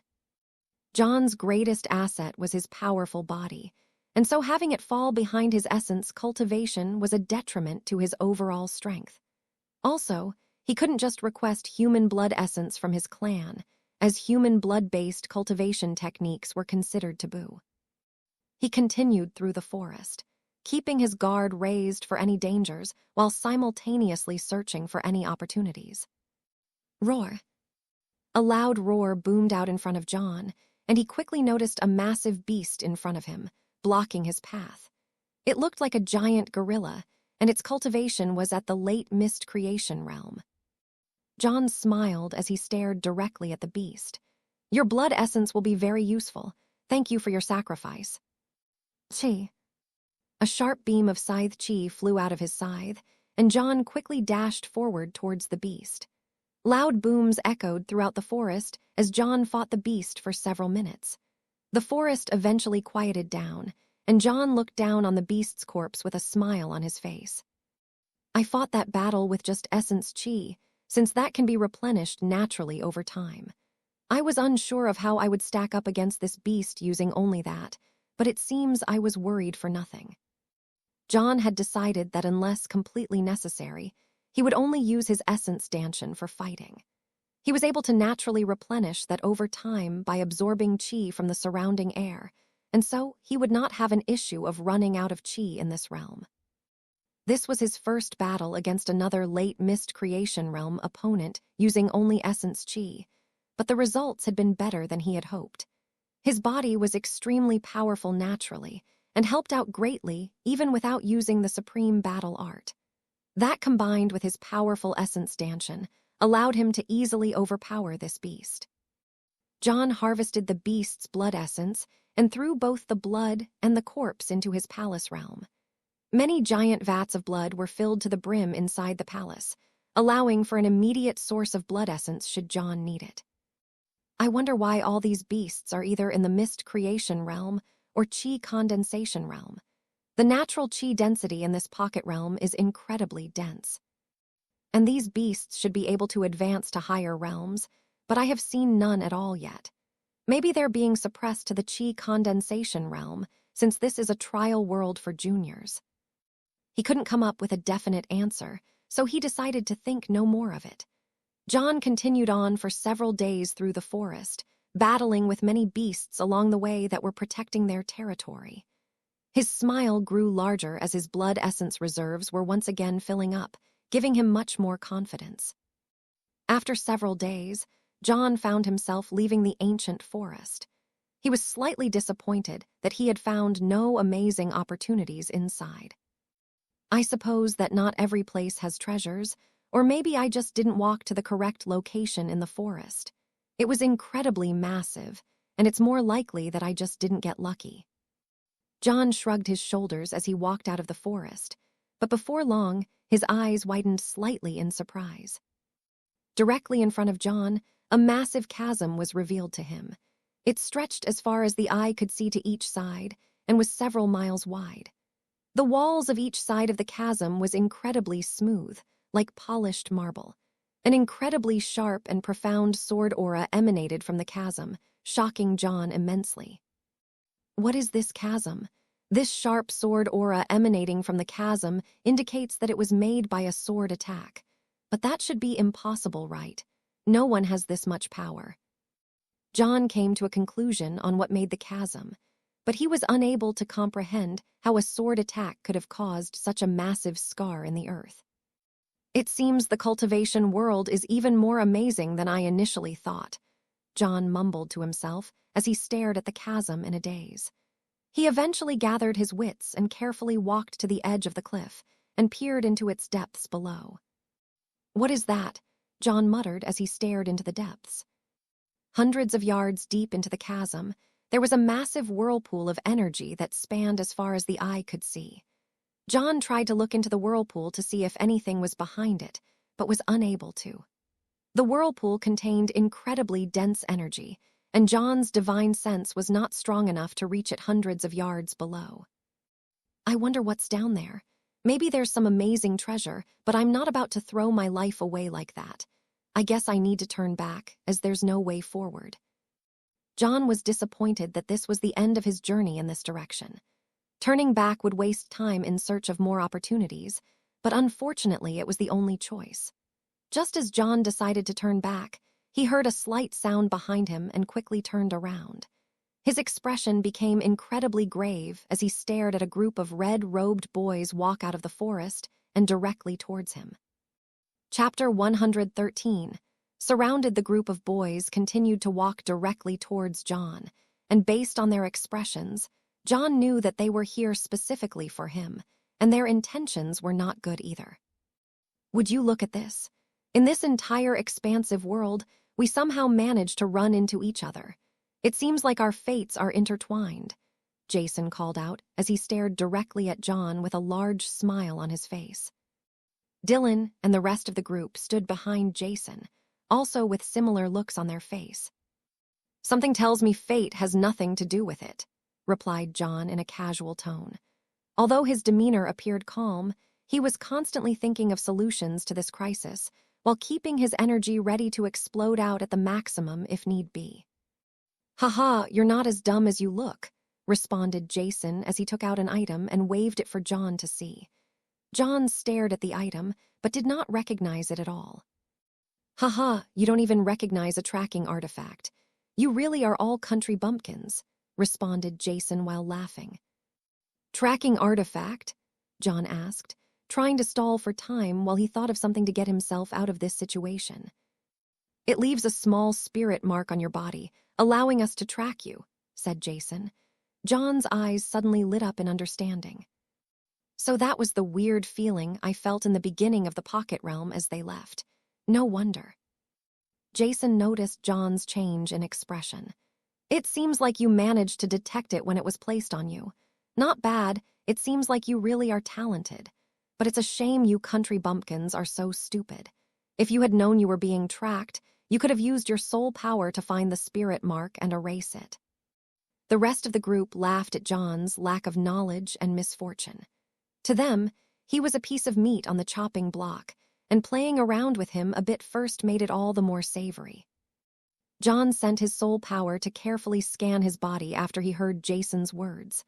A minute later, he suddenly detected an incredibly faint fluctuation attached to his body, so faint that it was hardly noticeable. His soul power flared to that point and washed over it, erasing it from his body. No wonder I didn't detect it. Without knowing it was there, and without incredibly close observation, I never would have noticed it. John felt slightly better now that the tracking mark was off him, but he was still trapped by the group of boys, with no way to retreat. The chasm behind him closed off all opportunities of running.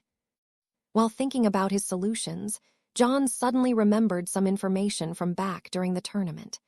That, coupled with the way Jason kept calling him a country bumpkin, ignited his suspicions further. Back during the tournament, Dylan recognized the supreme battle art, and I'm sure you did as well.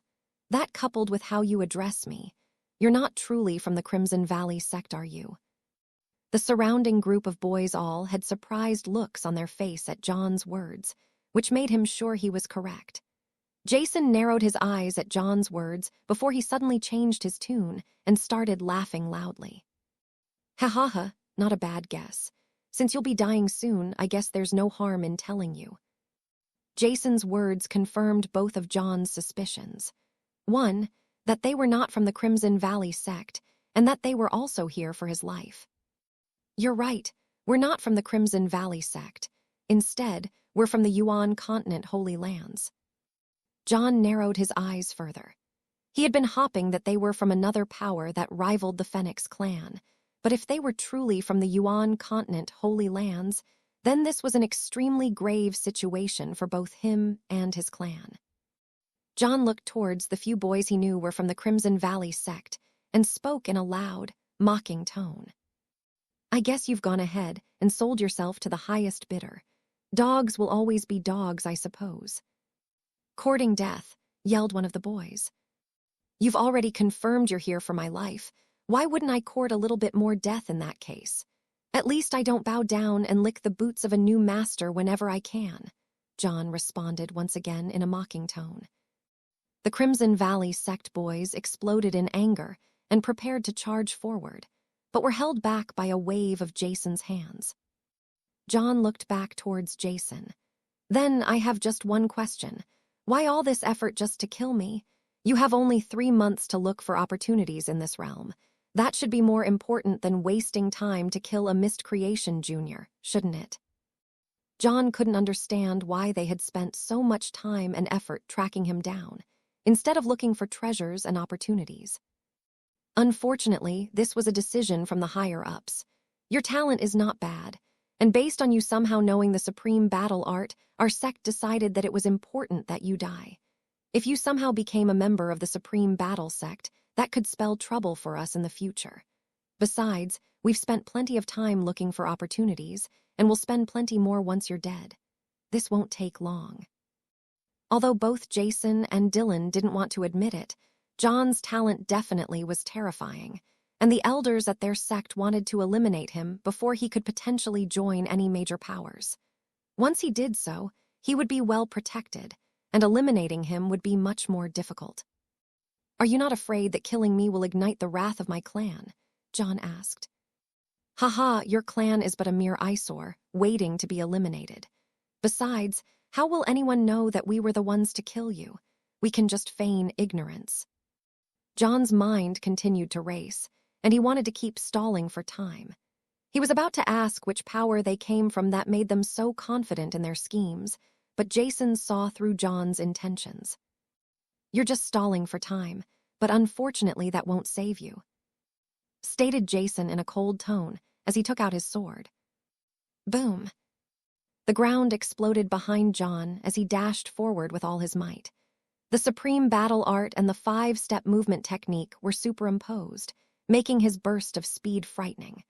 As long as he reached the tree line, John was confident in his escape due to his dual chi reserves and fast movement speed. However, as he dashed forward, an incredibly sharp sword light pierced towards his back. John was forced to turn around and block the attack. Peng! The attack was blocked with his scythe, but the time it took to turn around and Perry had allowed himself to be fully surrounded by the group of 5 boys. 3 at the Chi Condensation Realm and 2 at the Late Mist Creation Realm. This is going to be troublesome. Chapter 114, Surprise Attack. If it was 1 Chi Condensation opponent, I wouldn't be too scared. Even 2 I could probably get away from, but 3 Chi Condensation and 2 Late Mist Creation opponents is too much. I need to eliminate the mist creations first to create a hole in their defense and hopefully slip through. John quickly analyzed his current predicament. He was unable to kill the Chi Condensation opponents, since doing so would take a long time and all his strength, allowing the others to land fatal blows on him. However, he was confident in eliminating the 2 Mist Creation Realm opponents quickly if he had an opening. His strength had increased greatly since the tournament realm, and John no longer considered Mist Creation cultivators his match. Dylan and the other Mist Creation Realm cultivator were standing closely together, clearly intent on protecting each other and mostly staying out of the way of the Chi Condensation experts. Suddenly, John's world went blood red. A domain, and a more powerful one than when Dylan used his. This must be Jason's. John found himself inside another domain, almost exactly the same as the one during the tournament. However, this one was much more powerful than that time. Despite that, John found it not too difficult to resist. This domain targeted the blood of the opponent, trying to slow it down and weaken its enemies, as well as the will of the enemy. John's blood was augmented by both his Immortal Asura body and the supreme battle art, making it almost impossible for the domain to have any effect on it. His will was extremely tempered, as this domain was unable to shake it. However, within the domain, Jason would find himself empowered, and John could still feel a slight detriment to his power from the domain. "Let's see where you run to now," Jason called out in a confident tone while looking at John. He knew Dylan's domain was mostly useless against John, but he was much more confident in his own. Not only was it powered by his higher Chi Condensation Realm cultivation, it was also more profound in its comprehension, making it much more powerful than Dylan's. The entire group slightly relaxed their guards once Jason's domain went up. They knew how powerful it was, and were certain that John was unable to shake off the effects like last time. Jason started walking towards John, sword in hand. Myriad Annihilation Scythe, first attack. Myriad Annihilation Scythe, second attack. John had been silently building up his essence power to unleash these 2 attacks almost simultaneously.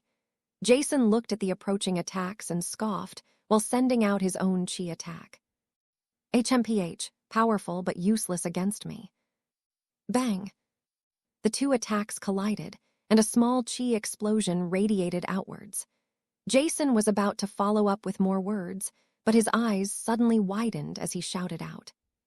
"Careful, that was a trap." Boom!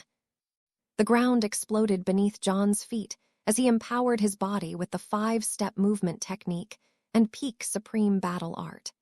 An indomitable battle will radiated out from him as he nearly instantly appeared next to the 2 Mist Creation cultivators. Both Dylan and the other boys' eyes widened in shock as they hastily raised their swords at the approaching John. They had expected Jason to take care of John quickly, but he instantly took the battle initiative and struck out at them. What they didn't know was that John had plenty of life and death battles already, and knew that taking the initiative was everything. Once he fell into their tempo, he was as good as dead. Myriad Annihilation Scythe, third attack. John had used the first 2 attacks as a feint towards Jason to build power for this third attack. By unleashing this third attack with his peak supreme battle art augmented body, this was the most powerful attack John had ever unleashed. Boom! The two boys were flung back violently after trying to block the attack. Not hesitating to waste this precious opportunity, John dashed forward towards the two of them while they were still tumbling backwards. The three chi condensation juniors were hot on his tail. Slice. John's scythe cut clean through the body of the one missed creation junior. His dazed eyes quickly opened wide in surprise before his soul quickly dissipated, leaving this world permanently. His corpse suddenly vanished, and John quickly dashed towards Dylan. Being much more powerful than the other boy, Dylan had managed to mostly maintain his balance and even sent out a counter-attack towards John. However, his body was gravely injured from blocking John's attack head-on. He had been able to defend himself somewhat against John at the tournament, but now that John was in the late mist creation realm in essence and body cultivation, Dylan was no longer John's match. 5-step movement technique, 4th step. John had utilized the first 3 steps to quickly close the distance on the first boy, and was unleashing the 4th step for the first time in combat. His body disappeared from sight as Dylan's attack exploded where he had just been standing. Dylan was shocked to see John dodge his attack so easily, and before he could react, all he heard was a loud shout. "Dylan, behind you." Dylan turned his body quickly to see John standing directly behind him. John's eyes were like the eyes of a battle demon, shocking Dylan to his core and freezing him momentarily. Dylan quickly snapped out of his daze, but was horrified to see the blade of John's scythe was already behind his body. "No." Dylan's horrified scream was cut short as John pulled his scythe violently back towards his body, bisecting Dylan cleanly in two. His eyes were opened wide in horror and disbelief before the life quickly faded from them. His corpse suddenly disappeared from view. "You should have taken your loss in the tournament and moved on. You only have yourself to blame," John muttered before turning towards the tree line. 5-step movement technique, 5th step. After opening a hole in the group's enclosure, John utilized the 5th step of the movement technique to dash towards the tree line as fast as possible. Being an escaping technique and not a true combat movement technique, the 5th step was incredibly fast, and before the others could react, John was almost at the tree line. "Catch him," Jason yelled as he followed with all his might. John's sudden attack and incredibly fast movements surprised even him, and he was unable to help his 2 sect members before they died. He had already allowed John to kill Dylan, and if he escaped on top of that, he knew he was going to be severely punished by his sect. John was just about to enter the tree line when an incredibly powerful chi attack flew directly towards him from within the forest. Having not expected it, and already having used the 5th step, John was unable to dodge the attack and could only block it head-on. Bang! John successfully parried the attack, but felt his arms creak from the power of the attack as he was knocked backwards nearly 100 yards. He quickly stabilized himself, but was dismayed to find himself once again surrounded by the 3 chi condensation boys. "Damn it, that was perfect, but someone attacked me from the tree line. I won't get another opportunity like that." John was livid at having his successful escape attempt be thwarted. His anger was fully ignited, and he wanted nothing more than to kill the person who had just attacked him. "Everyone from the Crimson Valley sect who can threaten me is here. Just who the hell attacked me?" Just as John was thinking about this, a lone figure walked out of the tree line, sword in hand. John's eyes widened in shock before they filled with pure anger and hate as he stared at the familiar figure walking towards him. Chapter 115, Betrayal. "Parker, what the fuck are you doing?" John yelled out in confusion and rage. His chi condensation cousin showing up should have been a good thing. John was confident that with his and Parker's power, they both would be able to escape, but Parker had attacked him instead. Parker looked at John in disdain and ignored him. The Crimson Valley sect group was surprised at John being blocked and knocked back towards them, but they wasted no time in surrounding John once more. "What's going on here? Why are you helping us? And how did you find us out here?" Jason turned to the approaching Parker and asked. Parker's strength was enough to cause serious problems here, and he didn't know if this was some kind of ruse the two had cooked up. When Parker was 10 yards from the group, he stopped and addressed Jason. "I happened to see your group walking inside the forest, so I figured I'd follow you. Seems like it was worth following you after all." "You were following us?" Jason asked in surprise. He had no idea that they were being followed. "Clearly you have some skill to be able to follow us without being detected. What do you want?" "I heard the entire conversation you two had. It seems like you're from some power in the Holy Lands. I want to join you." Everyone present showed surprise at Parker's sudden request, while John's rage was ignited even further. "Parker, you're going to betray your own family like that." Parker looked dismissively at John and sneered, but didn't respond. He turned back to Jason. "I want to join. Is that possible?" Parker asked once again. Jason thought about it for a moment and came to the conclusion that this isn't some sort of ruse the two had cooked up. "Why do you want to join us?" Jason asked, probing Parker's intentions. "Strength is everything, and I can only obtain absolute strength in the Holy Lands." "It's that simple," Parker responded, his eyes resolute. Jason thought about it for a moment. Joining his sect wasn't such a simple matter. "It's not impossible. You showed some talent following us here and in the tournament against me, but the most important thing is your attitude.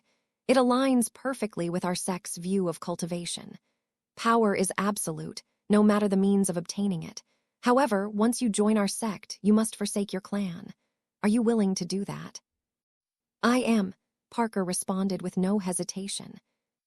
A large smile broke out on Jason's face. "Good, then help us take care of this little problem here, and I'll make sure you're able to enter our sect." Parker nodded his head in agreement before joining the encirclement of John. John had been listening the entire time, but was trying to think of a way out. However, Parker's complete betrayal squashed any hopes of that. His first escape had been because of his missed creation enemies, as well as catching the group by surprise. That wouldn't happen again, and the group's power increased with Parker joining. John knew it was almost completely impossible to escape. "You know, I had always thought that despite being an asshole, you had some redeemable qualities, Parker. I guess I was wrong. It's really hard not to look down on you, as your masters will look down on you soon," John said, his mocking tone clear for all. "A dead person shouldn't be talking so much. You really thought you were hot shit when you were able to cultivate, but to me, you're still nothing but an ant," responded Parker in an equally mocking tone. "Die." John shouted out and dashed directly towards Parker, looking like a madman who had lost his mind. The group of Crimson Valley sect boys watched in amusement as John attacked Parker. Boom. Scythe and sword collided, and neither party was able to knock back the other. John repeatedly struck out with his scythe, like he had gone insane with rage. Parker's eyes widened slightly in surprise as John quickly dashed behind him with his movement technique, aiming to strike his back. Pub future ads. "You really do have some skill, but it's still useless. Die!" Parker turned and struck out at John with his strongest attack. Bang! A small smile crept up on John's face as he blocked the attack, but did nothing to slow his momentum. His body flew backwards rapidly towards the tree line. Both Parker and the Crimson Valley sect boys quickly understood John's actions. "Shit, we got careless again. After him!" yelled one of the boys as they started to dash towards John, but quickly stopped. John smiled, thinking his scheme had worked, and quickly turned around, but his eyes widened in shock as he raised his scythe as fast as possible. Bang! A strong attack landed on John's scythe, and his hasty defense made him be knocked back nearly 100 yards. Jason's sword was raised as he stared at John with a smile. "Do you really think I'd fall for your schemes twice in a row? It almost had me fooled, thinking you had gone mad in attacking Parker, but even so, I made sure to be on my guard." "Shit, that was really my last opportunity," thought John as he wiped the blood from his lips. That attack had done some damage due to his hasty defense. John found himself once again encircled with the chasm directly behind him, and this time, each boy had their battle state at their peaks, ready to lash out with their strongest moves at a moment's notice. Where are you going to run to now? This has been fun, but we're wasting valuable time here. You can die now, Jason said in a nonchalant tone as he struck out with his strongest attack. The other boys followed suit, and John found himself facing directly against 4 incredibly strong chi condensation attacks traveling directly towards him. Even with my body, I would die taking all of these attacks head-on. John grit his teeth as he made up his mind. A small smile crept up on his face as he jumped with all his might backwards, soaring up into the air directly over the chasm. "Wash your necks for me and wait for your deaths," John said as he fell over the chasm. His small, confident smile, even in the face of death, sent a chill down their spines. His eyes were locked with Parker's as he fell down, eventually out of the view of the group and into the dark chasm below. Chapter 116. Into the chasm, the group quickly dashed towards the edge of the cliff and looked down. A massive whirlpool of energy surged below, and John was nowhere to be found. "We let him get away," one of the boys dismally stated. John's last words still lingered in his mind. "Get away? Do you see how far this chasm drops? Or that whirlpool down there?" "He's dead," Jason responded, and Parker nodded his head in agreement. Neither of them were confident in being able to survive such a fall or endure the intense energy of the whirlpool, let alone a mist creation junior weaker than them. Although they knew John had a strong body, they still believed he was unable to survive this fall. Jason looked away from the chasm and towards Parker. "You know, I was still doubting whether you were truthful, but now I'm convinced. I'll make sure you get into our sect. But as an entry for getting in, I'm sure our sect will be asking you to do many things regarding the Fenix clan." A small smile crept up on Parker's face. "Don't worry, I'll fulfill any tasks given to me." "Good, let's get going. Now that this is settled, we still have about a month to look for more opportunities." The group left the battlefield and walked back into the forest, not giving the dark chasm a second glance. Darkness overwhelmed John as he jumped into the chasm. The gigantic whirlpool of pure multicolored energy grew closer in his vision until he eventually entered it. Supreme Battle Art. John unleashed his peak Supreme Battle Art, leaving nothing behind. His body was strengthened to its maximum state, but even so, he found it incredibly hard to withstand the terrifying whirlpool. Small pieces of skin and flesh continuously ripped off his body as he plunged further into its depths, and his bones began to creak from the pressure. If not for the lightning trial, John was sure this pain would have rendered him unconscious, resulting in his death. John continued to plummet for minutes on end, growing increasingly shocked at the depth of the chasm. The massive torrent of energy was almost viscous, slowing his descent, prolonging his fate within its powerful currents. After 15 minutes of falling in constant pain and suffering, John felt like he was at his end. Just when he thought he would be able to hold on no longer, the whirlpool ceased, and John found himself falling rapidly once more. Boom! John landed violently on the chasm floor, causing dust and rock to kick up from the heavy landing. His vision began to fade, and before long, John found himself fall unconscious from the lack of energy and pain. An unknown amount of time later, John slowly opened his eyes. Darkness filled every direction. While directly above, John could see the massively whirlpool of energy continue to revolve. "Ow, it feels like I don't have a single part of my body unharmed," John mumbled as he struggled to sit up. He popped a healing pill in his mouth and was dismayed to find that his healing pill stash was almost empty. "I guess I have been using them quite generously," John grumbled. After taking the pill, John took out a piece of cooked meat and bit into it. His stomach was growling out in protest, and he desperately needed his body to get to full energy and health quickly. While eating, John looked all around the dark depths of the chasm. The multicolored whirlpool of energy above gave a faint light to the chasm depths, but it was still mostly shrouded in darkness.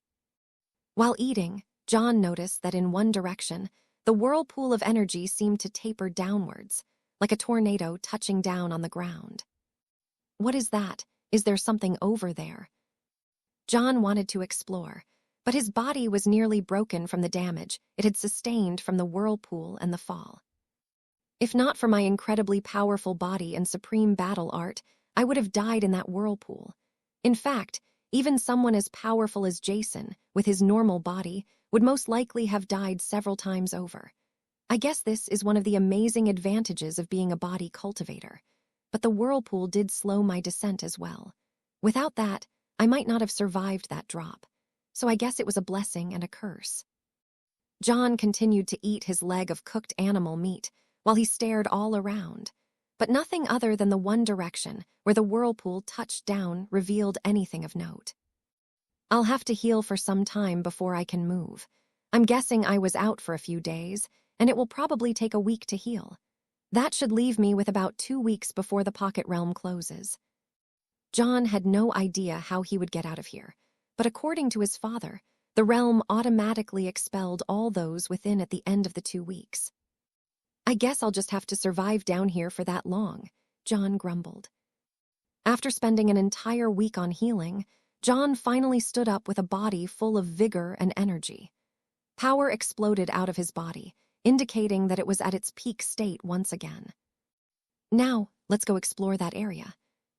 John started walking towards the area in the distance where the whirlpool tapered down to the ground.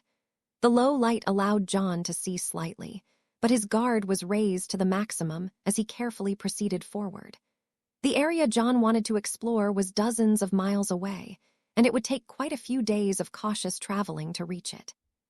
The journey forwards was a rather uneventful one, as John did not run into a single sign of danger. Nothing so far, not even a beast or formation or anything, not that I'm complaining. After having faced all the struggles and battles in the pocket realm, John was quite refreshed to have a breather for once. As he approached the area over the next several days, the whirlpool reaching downwards grew larger in his vision. Eventually, when he was just a mile from it, the whirlpool was like a giant tornado violently crashing down into the ground. John strained his eyes to look where the whirlpool met the ground and eventually spotted an object at its base. A large object was illuminated by the concentrated light of the whirlpool above. Is that another temple? Really, is that all this realm is about? More temples? Once again, John found himself standing in front of a large, majestic temple. The temple was several hundred yards tall and was pure marble white in color. The whirlpool of energy streamed violently onto the roof of the temple and seemed to be continuously absorbed within. Large white gates at the front of the temple stood open, as if inviting all to enter. I've entered every temple I've come across so far, so why not add another one to the list? John proceeded forward towards the open gates. Intense energy radiated high above his head as it crashed into the roof of the temple and exploded outwards. John's body shuddered as he felt the intensity of that energy, which was hundreds of times stronger than where he had fallen into. If I had fallen into the chasm at this point, and not at the outskirts of the whirlpool, I would have surely died. John shook off the terrifying feeling and proceeded into the temple. The marble white temple opened into one expensive room in the interior, which was also completely white. At the very center, a ball of soft white light floated dozens of yards in the air. Its power and profundity was unlike anything John had ever experienced in his life, rivaled only by the profound auras radiating from the gates within his own palace realm. What is that? Chapter 117, Mysterious Voice. The large room was 100 yards wide and long, and was completely empty except for the floating ball of light in the center. John sent out his divine sense to inspect for any dangers, and hastily retracted it as a sharp pain entered his soul. What a strong formation. My divine sense didn't even touch it, but it was almost overwhelming. If it had touched it, it probably would have wiped out my soul entirely. His divine sense had revealed an amazingly profound circular formation on the ground. The violent tempest of energy that crashed into the temple and was absorbed within seemed to slowly meld into this formation. This entire whirlpool seems to be powering this formation. Just what type of formation needs this much power? John had seen some formations in his life, including the amazing illusion formation in the lightning world, but none of them came even close to this one when it came to its power source. What do I do? It seems like this is a defensive formation, protecting whatever that ball of light is. While standing there, a small bone from a beast's corpse appeared in his hand. After taking a few steps back, John threw the bone forward and took in a deep breath of cold air. As soon as the bone hit the perimeter of the formation, it evaporated into nothing immediately, as if it didn't exist. That was the bone of the chi condensation hawk, and it disappeared as if it was nothing. I guess there's no way I can enter this.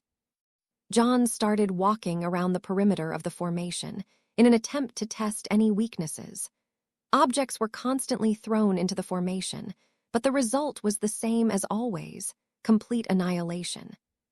Suddenly, the entire temple glowed brightly, and John found himself locked down by a divine sense so powerful he couldn't even begin to fathom its true power. All he knew was that he felt like he was an ant facing against a hurricane. "Shit, I've gone and done it now," John grumbled, panic evident in his voice. He was completely at the mercy of whoever or whatever owned this divine sense. John felt the powerful divine sense lock onto him and sweep through his body several times. The sense started with his soul, and John was completely shocked to find that it was able to penetrate his soul space and explore every inch inside. The soul space of a cultivator was one of their most important and secretive areas. It contained all their memories and other secrets as well, such as John's egg he found in the lightning world. With his soul space invaded like this, John knew the power could snuff out his soul instantly and kill him without him being able to resist slightly. While the soul attacks of soul cultivators were occasionally able to breach the soul space of another cultivator in hopes of snuffing it out, John never heard of a divine sense itself being able to do so as well. The divine sense inspected John's soul, pausing temporarily on the egg before moving on to the rest of his body. John was relieved to find that the divine sense had not read his memories. It slowly scanned his body until it paused at his dantian. John felt himself sweat as the divine sense lingered on his dantian for several minutes. Will a divine sense this powerful be able to detect my second dantian? No one had ever been able to detect his body dantian, and he was hoping that this powerful being wouldn't be able to either. Although it hadn't killed him, who knew if that would be the case if his dantian turned out to be an amazing treasure even this divine sense would covet. The sense continued to scan for quite some time before it finally faded, returning the room to normal. John breathed a deep sigh of relief. "A pity. Your soul is quite strong, but it's not what I am looking for. A pity indeed." A soft voice spoke out directly inside John's head, surprising him once more. The voice was soft, but even the soft words spoken seemed to pierce to the core of his soul, as if the voice could eliminate his soul just through words if it wished. "Who or what are you?" John asked. "It matters not who I am. As I said, your soul is not what I'm looking for in my successor, so I can only wipe your memories and send you out of this place." John felt the divine sense lock onto him once more, and he quickly thought of something as it began to invade his soul space. "Wait," John shouted, and the divine sense quickly halted. "You mentioned your successor, and a strong soul. Are you looking for an heir, or are you trying to steal a powerful soul for yourself?" John asked. He had an idea, but wanted to probe the intentions of the mysterious party. He had heard of some stories of powerful cultivators using the souls of others to increase their power, so John was still wary. "Do not accuse me of being lowly enough to steal the souls of others," the voice responded in slight ire, sending sharp pains into John's soul. Although the voice had not meant to hurt him, just the fluctuations of the divine sense's emotions was enough to almost overwhelm John, shocking him once more. "It seems to despise stealing the souls of others, and I have no reason to believe otherwise. It could have easily read my memories, but chose against it.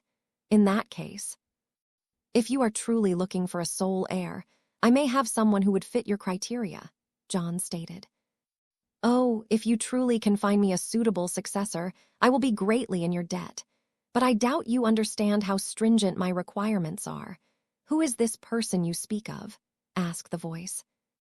John could tell that its monotone voice became slightly excited at the mention of a potential successor, but it hid its excitement extremely well. "He's my friend," John said. The voice was silent for some time, before John saw a passage in the formation open up directly in front of him. "You may enter," the voice stated. Chapter 118, Mysterious Soul. John nodded his head and walked into the opening, his nerves taut. As he passed through the opening, John felt an incredibly bizarre feeling wash over him, but other than that, he was unharmed. The white light that hovered high in the sky slowly dropped down, until it floated directly in front of John. John was slightly shocked that the source of the voice was this ball of light, but once he passed through the formation, John could feel extremely powerful soul fluctuations emanate off of it. A soul, it's a soul existing outside of a body. How is this possible? John had never heard of such a thing. From what he knew, souls needed bodies to exist. Just how strong was this soul that it could exist on its own? "If this boy you speak of is truly good enough to be my successor, I will be in your debt, but it's extremely important that you are sure he is good enough. My strength has waned over the years, and every bit of energy I expend shortens my soul's remaining life." John was surprised to hear these words. According to the soul, it was in an extremely weakened state, but even so it was so powerful. Just how strong was this soul when it was at full power? A shiver was sent down John's spine as he thought about this. First the massive chasm caused by a sword attack, and now this soul. Just how high does the cultivation world go? As John was deep in thought, the voice spoke once more. "Before the topic of your friend, we must talk about you first. Who exactly are you, and why do you have the scent of them on you?" The question startled John, as he was sure he was completely beneath the soul's curiosity. "I am John Fenix, from the Yuan Continent's Fenix clan. As for your second question, I'm afraid I don't understand. Who is them?" John felt the powerful divine sense inspect him once more. The soul was silent for a moment before speaking out once more. "I did not detect any lies from your soul fluctuation. It appears you really do not know," the voice responded. John was irked that once again he was unable to find out the truth of matters, but did not ask for clarification. He had a sneaking suspicion that this too involved the mysterious workings of karma. "You're clearly just a weak child, but your body contains many mysteries even I am having a hard time peering into. Your body emits the faintest hint of them, while your Danshan is a mystery as well. It appears normal, but I have a suspicion that there is more than meets the eye. How curious. It seems even this soul cannot detect my second Danshan. It seems I shouldn't be worried about others detecting it in the future, if even this soul cannot." This was one less thing John would have to worry about going forward. "I'm afraid that due to the nature of your secrets, and what they could potentially mean, I must peer into your origins. Your memories of birth locked away in the deepest parts of your soul." John's eyes widened in shock as he shouted out, "Wait a minute, didn't you say you despise such things? How can you change your mind so quickly?" His soul contained all his memories, and if the soul wanted to, it could find out the secrets about his body Danshan, his immortal Asura body, his palace realm, and more. "I know what I said, but unfortunately, I can very faintly sense their influence on your body. I must verify the truth. I will only inspect your origins and how you came to contain the scent of them." John wanted to protest once more, but before he could, he felt the incredibly powerful divine sense pierce directly into his soul space. It went straight to the core of his soul space, and John suddenly felt a splitting headache as the soul invaded his memories, searching for whatever he wanted to find. Meanwhile, in the palace realm, the holy gate began to slightly glow as the discussion between the soul and John carried out, which was unnoticed by John himself. As the soul invaded John's memories, the gate exploded with a holy light, piercing directly out of the palace realm. Rumble. An incredibly powerful soul aura filled the temple, even stronger than that of the mysterious soul in the temple. John shuddered as he felt this powerful aura. Although it showed no ill will towards him, John couldn't help but be dumbstruck by its power. The very air itself seemed to tremble in fear and prostration at this aura. This feels like the aura of the Holy Gate. Just what is going on? John's soul ached for a split second before he felt the invading soul energy quickly flush outwards. He breathed a sigh of relief, since none of his memories had been read yet. How is this possible? The temple soul spoke out, its voice clearly trembling. John was once again shocked. This amazingly powerful temple soul was clearly intimidated by the new soul aura. Celestial soul rend, it's been quite some time, the holy aura spoke out. It was John's first time hearing the voice of the holy aura, but he felt completely refreshed when it spoke, and his soul felt itself strengthened with every word, which was the complete opposite of the temple soul. Chapter 119, Karma, to dare invade the soul of someone I am overseeing. You've become even more daring than you were in the past, the holy aura continued. Divin. That's enough, the holy aura cut off celestial soul rend. The temple souls silenced instantly, and once more John was shocked. Even a powerful soul like that was cowed by the holy aura. You were unaware, or I'm sure you would have never dared to do so. This formation of yours is truly not bad. You must have spent a terrifying amount of resources and time on it. It's thanks to it that I am willing to come out in the open, so I won't be too hard on you. It's thanks to this formation that I've been able to linger on for so long as well. But my time is soon coming to an end, responded Celestial Soul Rend. Silence filled the air before the holy aura continued. I see you've yet to find a successor, even after all this time, and you refuse to take someone like him even with your soul on the verge of collapse, said the holy aura. Unfortunately, this world has regressed so much over the years that not a single suitable candidate has shown up throughout the eons. As for this boy, his soul is quite strong, but I'm sure you know that it's not suitable for my soul arts, Celestial Soul Rend responded. True. However, there is one in this world who is suitable. You will train him and prepare him for the war to come. War? So it hasn't ended.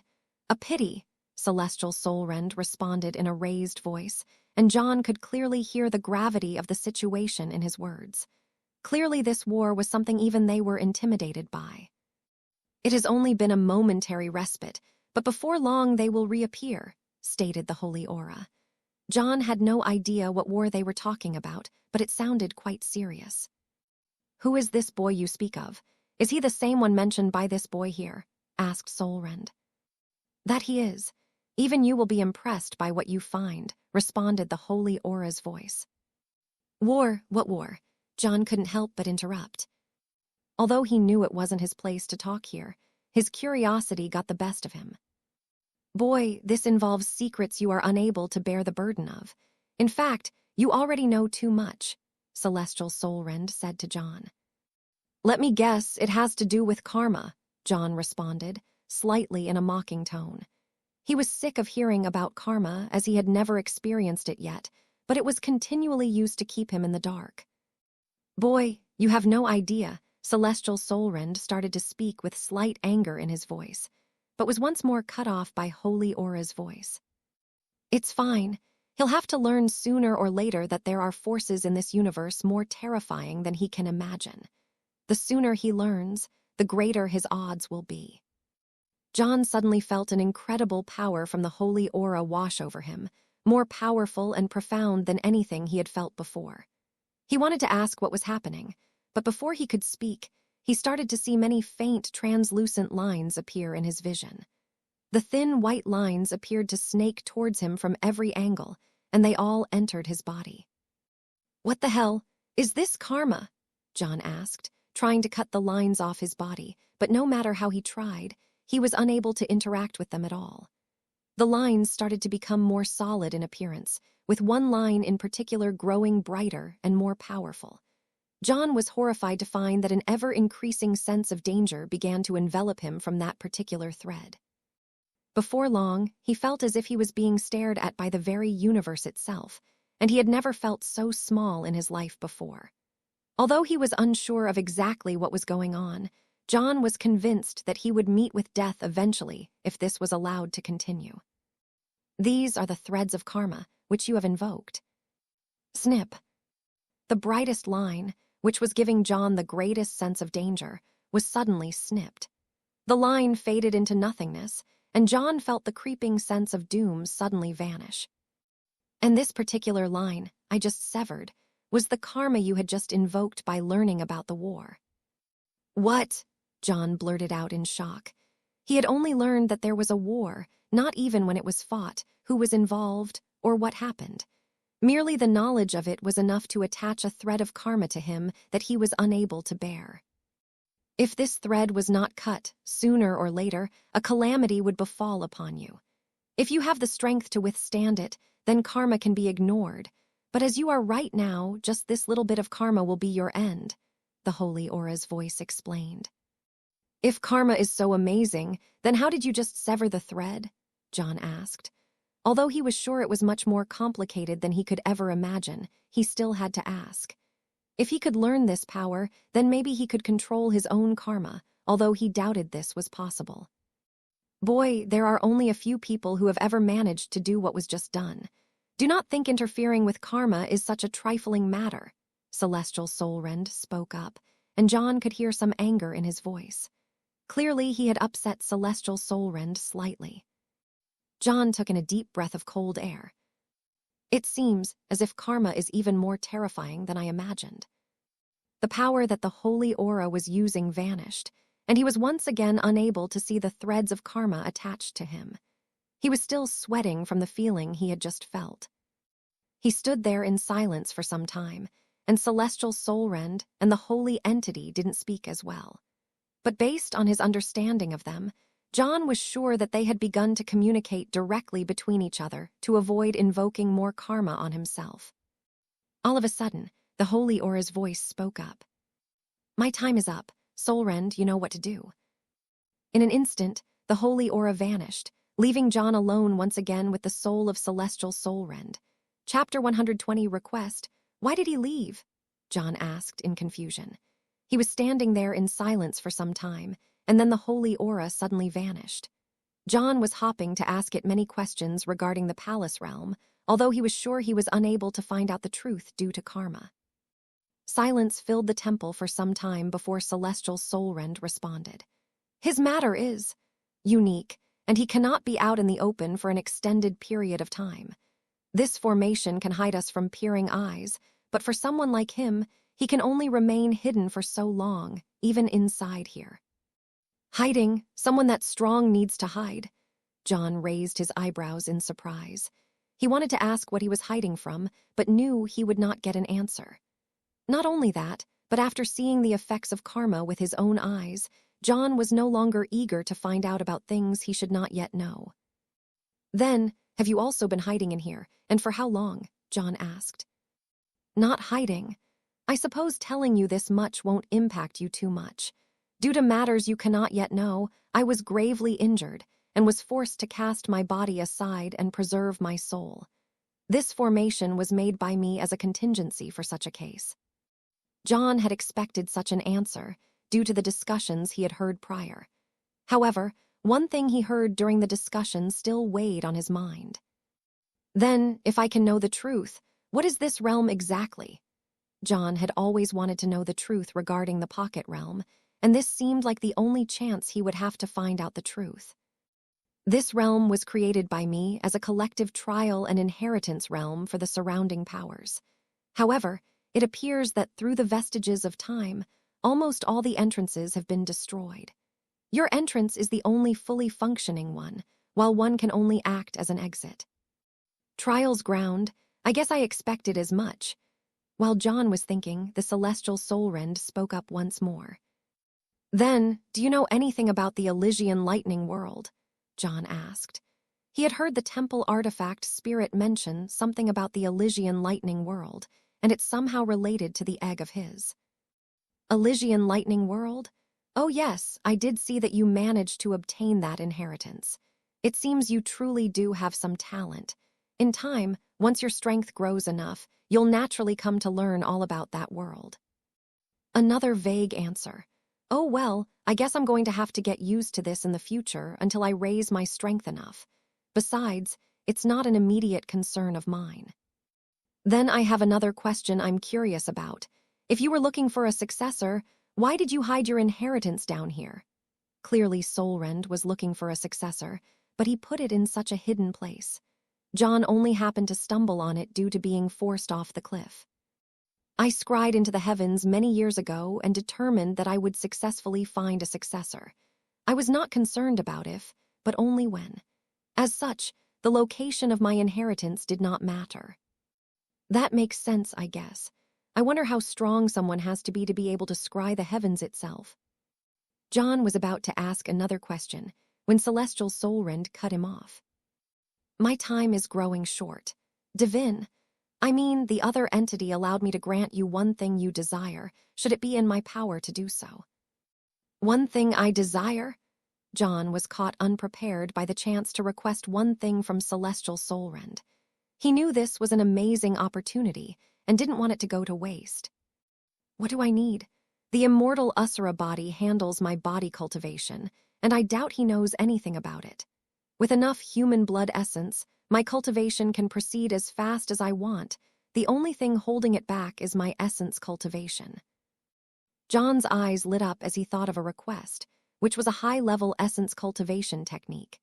Essence cultivation techniques controlled how fast and how sturdy one could raise their essence Danshan's cultivation realm, and was an incredibly essential part of cultivation. His current cultivation technique was the one bestowed to him by his clan, and it was good enough for now, but John had a suspicion that it would be a hindrance to his cultivation journey before long. I would like an essence cultivation technique, if possible, John answered firmly. Essence cultivation technique? Let's see. What type of essence cultivation technique would you prefer? Celestial Soulrend asked, confusing John. Type, aren't they all the same, just more profound? John asked in confusion. They are not. While there are straightforward cultivation techniques, there are also cultivation techniques that also aim to alter the very Danshan itself to suit their power the greatest. For example, a fire cultivator might choose to use a fire essence cultivation technique, while a sword cultivator would choose a cultivation technique which favors sword chi. This improves their Danshan's affinity towards those chosen fields, and strengthens their attacks in those fields as such. There's such a thing? John asked in surprise. He had never heard of such cultivation techniques, and had only heard of ones that raise the Danshan's cultivation realm and nothing else. Wait, if one cultivates such a technique, does that mean they cannot use chi attack types different from their Danshan's cultivation type then? John asked. Not necessarily. These cultivation arts, at least the high-level ones, do not hinder the use of other chi types, but only enhance the targeted chi type, Celestial Soulrend responded, alleviating John's concerns over such cultivation techniques. It seemed these cultivation acted in a similar nature to attribute bodies. Then, do you have a lightning-based cultivation technique? John asked. Lightning-based? I guess I did detect that you have a lightning attribute body, and a stunning one at that. A lightning-focused Danshan to go along with that would be a frightening combination. Let's see, I happen to know two techniques, one which focuses on cultivating a Danshan focused on healing lightning, and the other on pure destructive lightning. You can choose from either one. The destructive lightning, John answered without hesitation. His entire combat style was based on power, and having even more powerful lightning would be a perfect match. John suddenly clenched his head in pain as information began to flood into it. The pain lasted for several minutes. Images of lightning destroying worlds and stars flickered in his mind before eventually disappearing, along with the pain. I have directly imparted the primordial extermination lightning technique to you. This is one of the best lightning cultivation techniques you could ever hope to have. Chapter 121. Leaving John inspected his soul space and noticed that it contained a new floating ball of light, which shimmered like lightning. He inspected the ball with his soul, and was instantly granted information regarding the technique. This is exactly like the Celestial Lightning script Jade piece, only directly in my soul. Amazing. John felt elated, until his expression turned slightly sour. In my haste to get a good cultivation technique, I forgot I still don't know a single lightning-based battle art. Maybe Celestial Soulrend will be kind enough to grant me a second wish. Celestial Soulrend, John called out as he bowed deeply, putting on a great show of respect. What is it? If it's not too much to ask, could I also ask for a lightning-based battle art? I already gave you a cultivation technique coveted by many, and you still have the gall to ask for more. John turned red from embarrassment, but thickened his skin and spoke out. You said the other entity granted me one request, but you also said you would be indebted to me if I found you a suitable successor.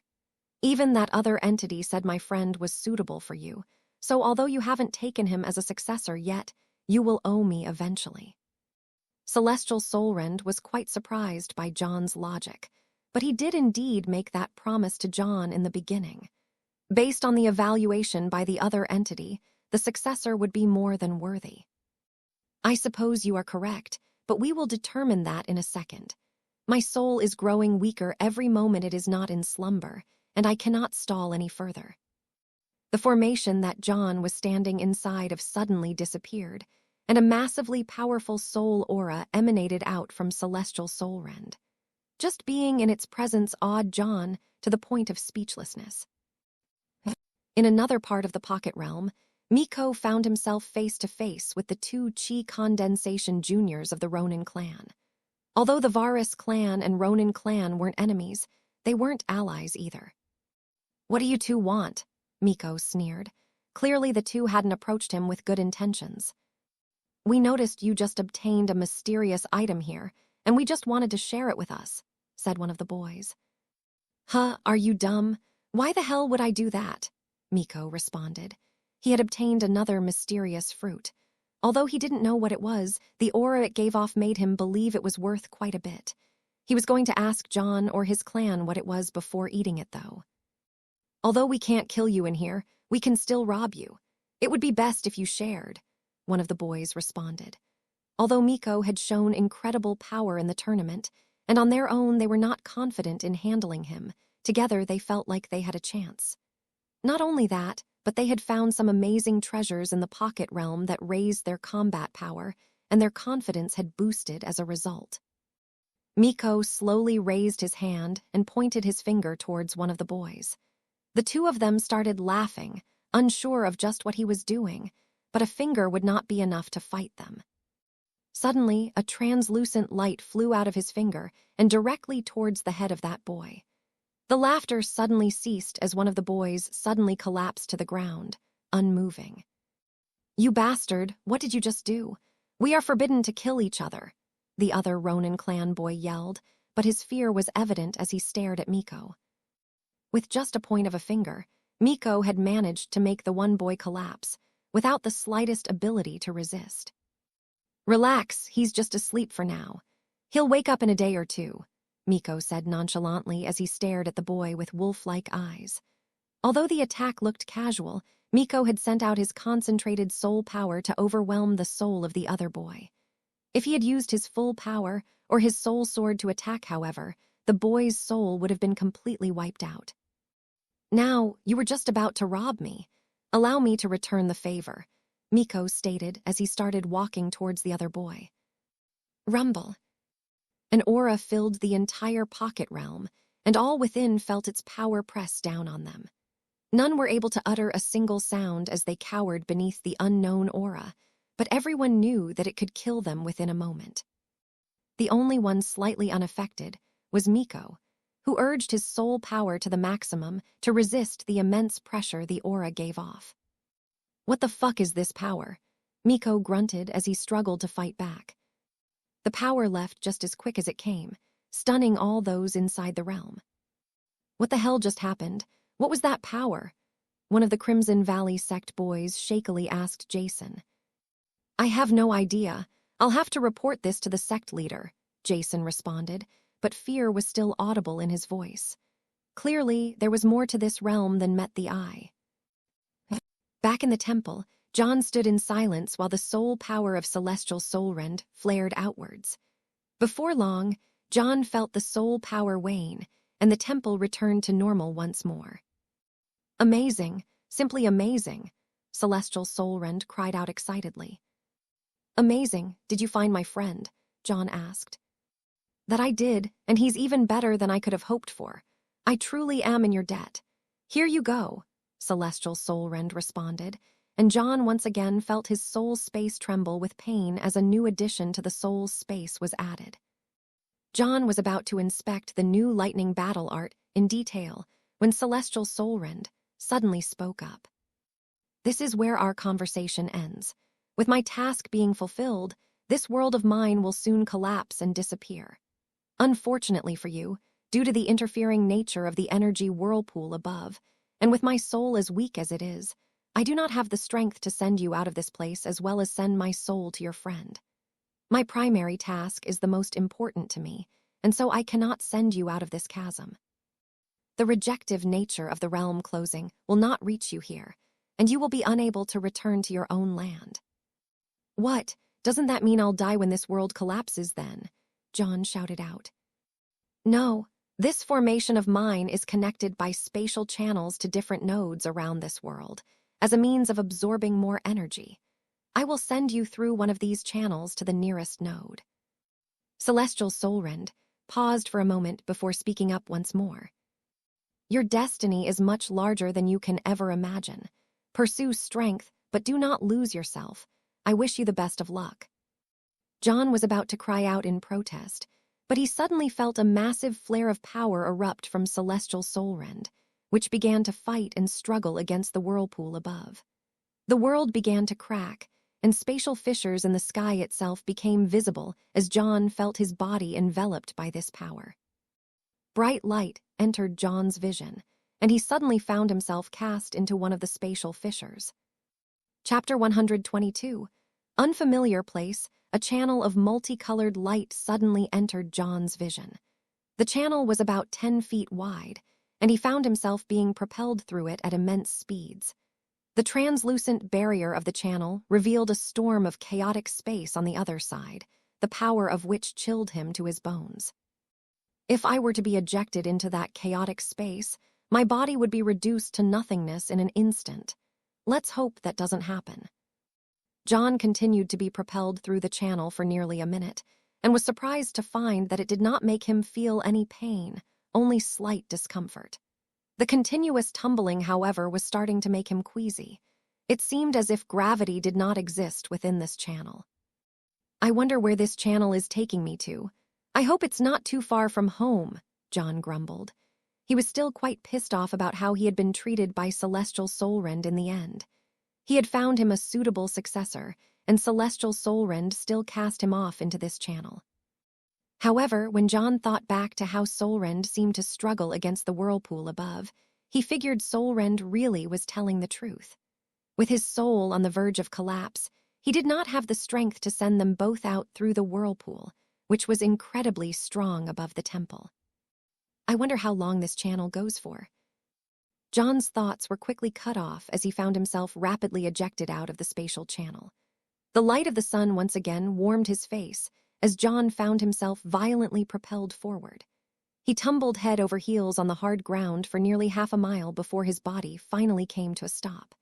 His bones felt as if they were almost shattered, and he was sure that he would have been half dead if not for his powerful body. Ouch, what the hell? Couldn't that have been a bit more gentle? John grumbled as he massaged his sore head. After composing himself, John stood up and looked around to see if he could spot anything familiar, but the scene all around him was completely unfamiliar. He stood on a large field of grass and flowers, with towering trees sporadically dotting the landscape. Their canopies spread tall and wide, making the field feel incredibly vivid and alive. Majestic mountains, larger than any he had seen in his life, towered into the sky in the far distance. John turned around and saw that behind him, from where he had just been ejected, was a massive whirlpool of energy almost identical to the one in the pocket realm. However, he could tell that this whirlpool was very slowly losing its strength. John took a deep breath and was surprised to find that the chi density in this place was incredibly high. It was as high as the pocket realm and was much higher than back at home.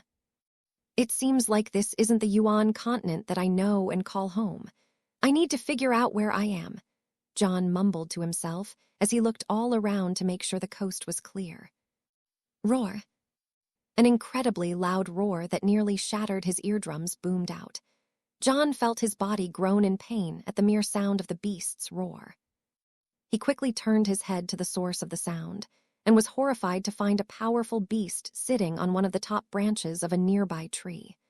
Although the beast was nearly half a mile away, its roar had caused severe damage to his body already. Its cultivation level was higher than any beast he had ever seen, and was far beyond what he was capable of fighting. A drake, aren't those supposed to be mythical? John was dismayed to find the source of the roar was a drake. He had seen a picture of this beast in his library, although the book said none had existed in the surrounding land for thousands of years. Before he could even react, the drake jumped up and spread its wings to take flight. Its speed was faster than anything John had ever seen, and it was almost upon him before he could react. The portal is showing signs of collapse. They're about to come out, one elder of the Varus clan stated loudly. His loud words roused the attention of all in the ancestral building. It is, but isn't this too early?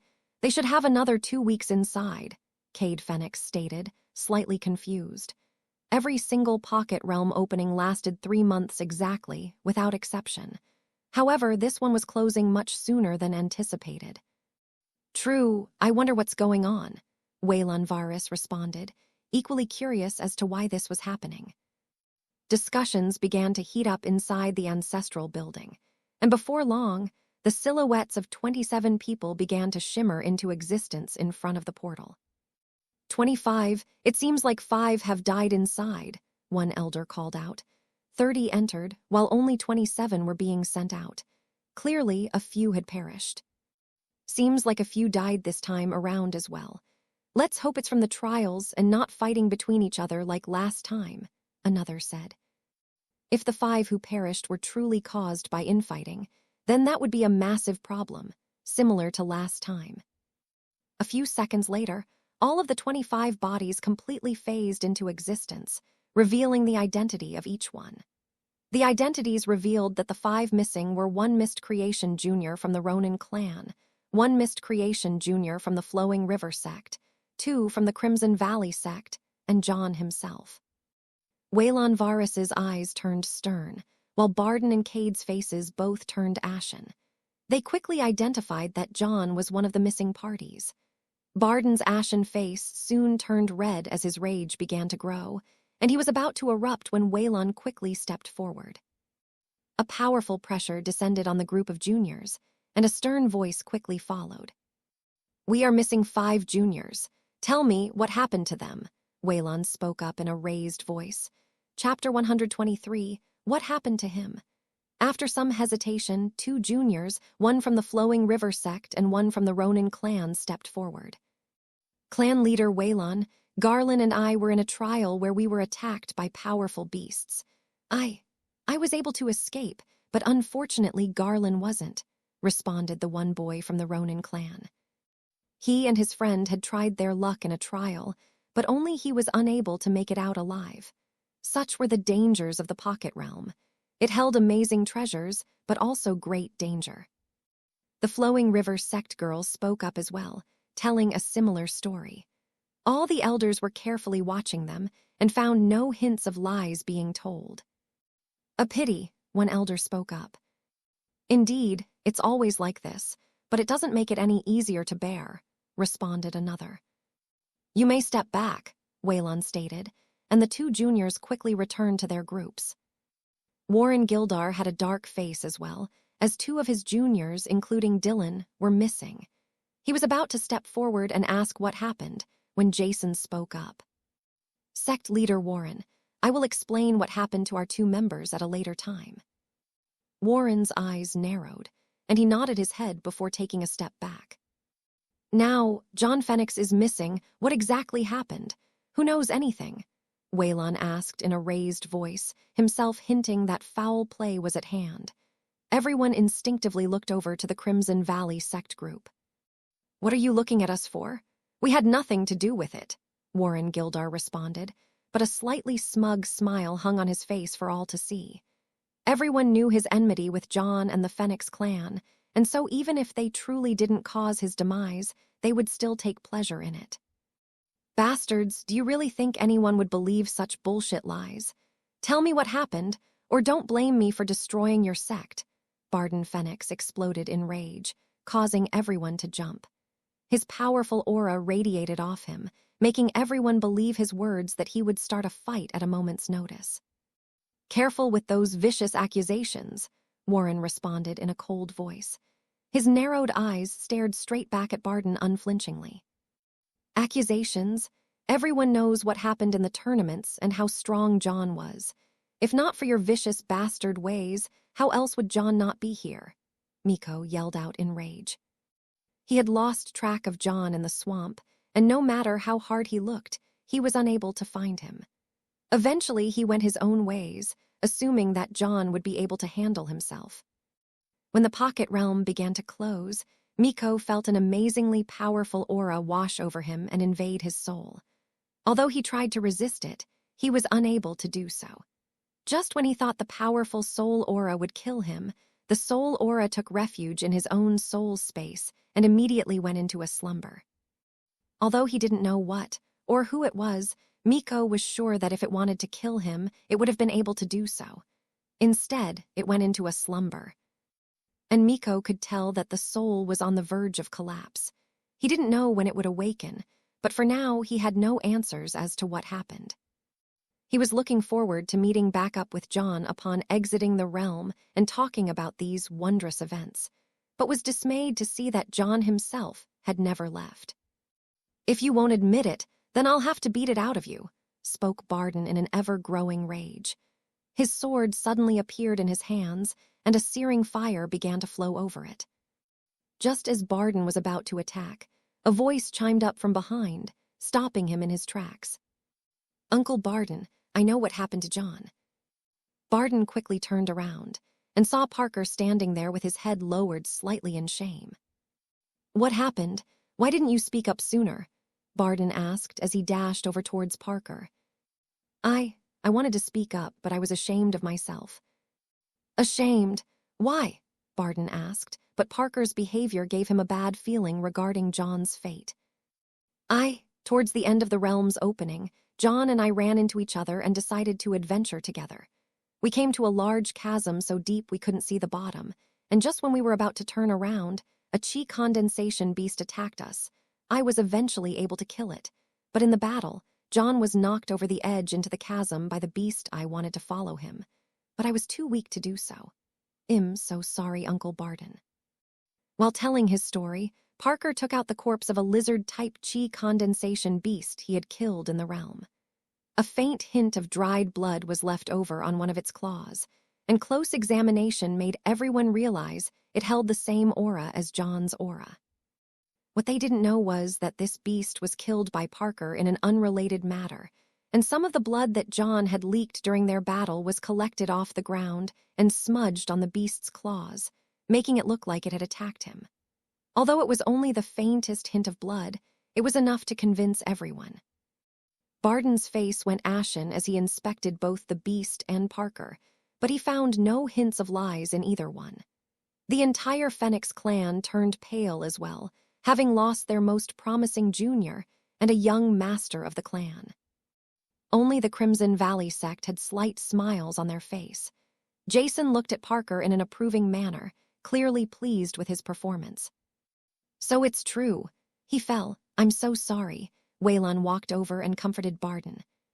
Cade Fenix was boiling in rage at having lost such a promising youngster, as well as his grandson, but was unable to do anything about it. He suddenly called out to his clan. "We're leaving." Although a celebratory feast was normally held by all the parties afterwards, everyone understood the Fenix clan's reasons for leaving so hastily.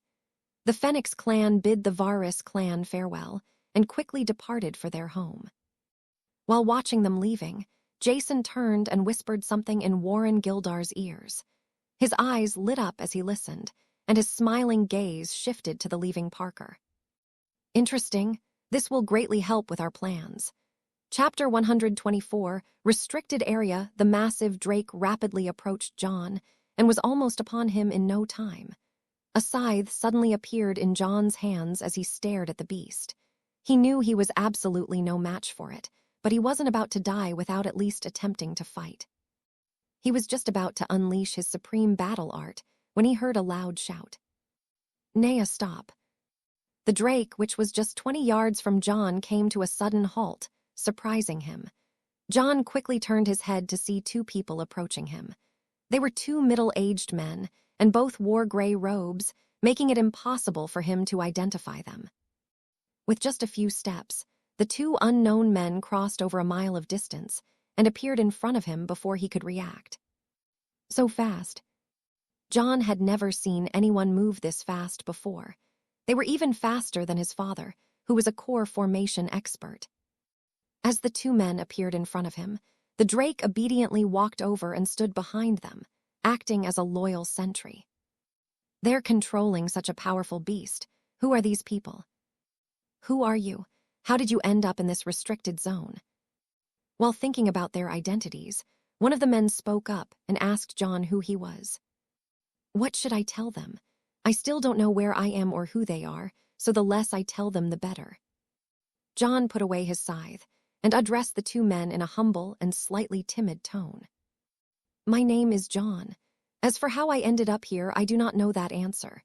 I was kidnapped recently and knocked unconscious, and I just woke up now." Although it was a flimsy story, John was sure that they had no way to refute this. However, he didn't know if they would care if he wound up here on purpose or not.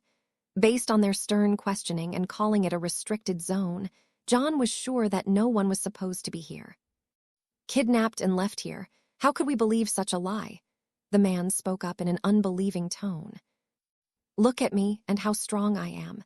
Just this drake of yours is enough to kill me 100 times over in an instant. How would I be able to get in here on my own?" Although he wasn't sure exactly where he was, just based on the strength of these two men, John was sure that he would be unable to make it to this land on his own strength. The two men hadn't released their auras yet, and John wasn't about to be rude and use his divine sense to inspect them, so he was still unsure of exactly how high their cultivations were. At the very least, however, he knew that they were core formation at the minimum. While John was thinking about this, one of the men powerfully released his aura and spread his divine sense over the nearby expanse of land, clearly looking for other hidden parties. Meridian forging, and at the peak as well. John was incredibly shocked to find out that this man was at the very peak of meridian forging. Such a cultivation would put him at the very precipice of power in John's homeland, and it was even stronger than the patriarch of the Varus clan. "Clearly, I'm not near home anymore. I wonder where I am." "There's truly no one else here. Perhaps your story is the truth, but regardless of it being the truth or not, this is a restricted area and you are not permitted to be here. We will escort you out of here." Whether or not the man believed him, John's strength was far beneath his notice, and the man was unconcerned about anything he could accomplish with his strength. He clearly wasn't strong enough to get to this land alone, but no other parties were spotted. "I understand. As I was saying, I was kidnapped recently, and I just want to get home," John responded in a humble tone, making himself appear sheepish to sell the story. "MHM, hop on," the guard commanded as he hopped on the back of the drake.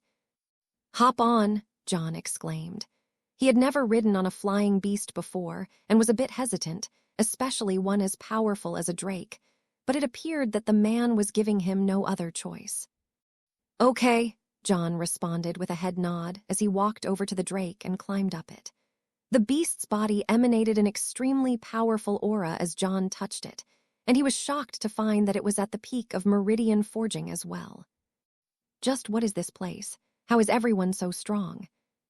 "Nea, fly," the man commanded, and the drake quickly spread its wings and took to the sky. Wow, this is amazing. John watched the ground quickly grow farther away in his vision. The wind rushed through his long hair as the drake sped through the skis, revealing the full expanse of the land below.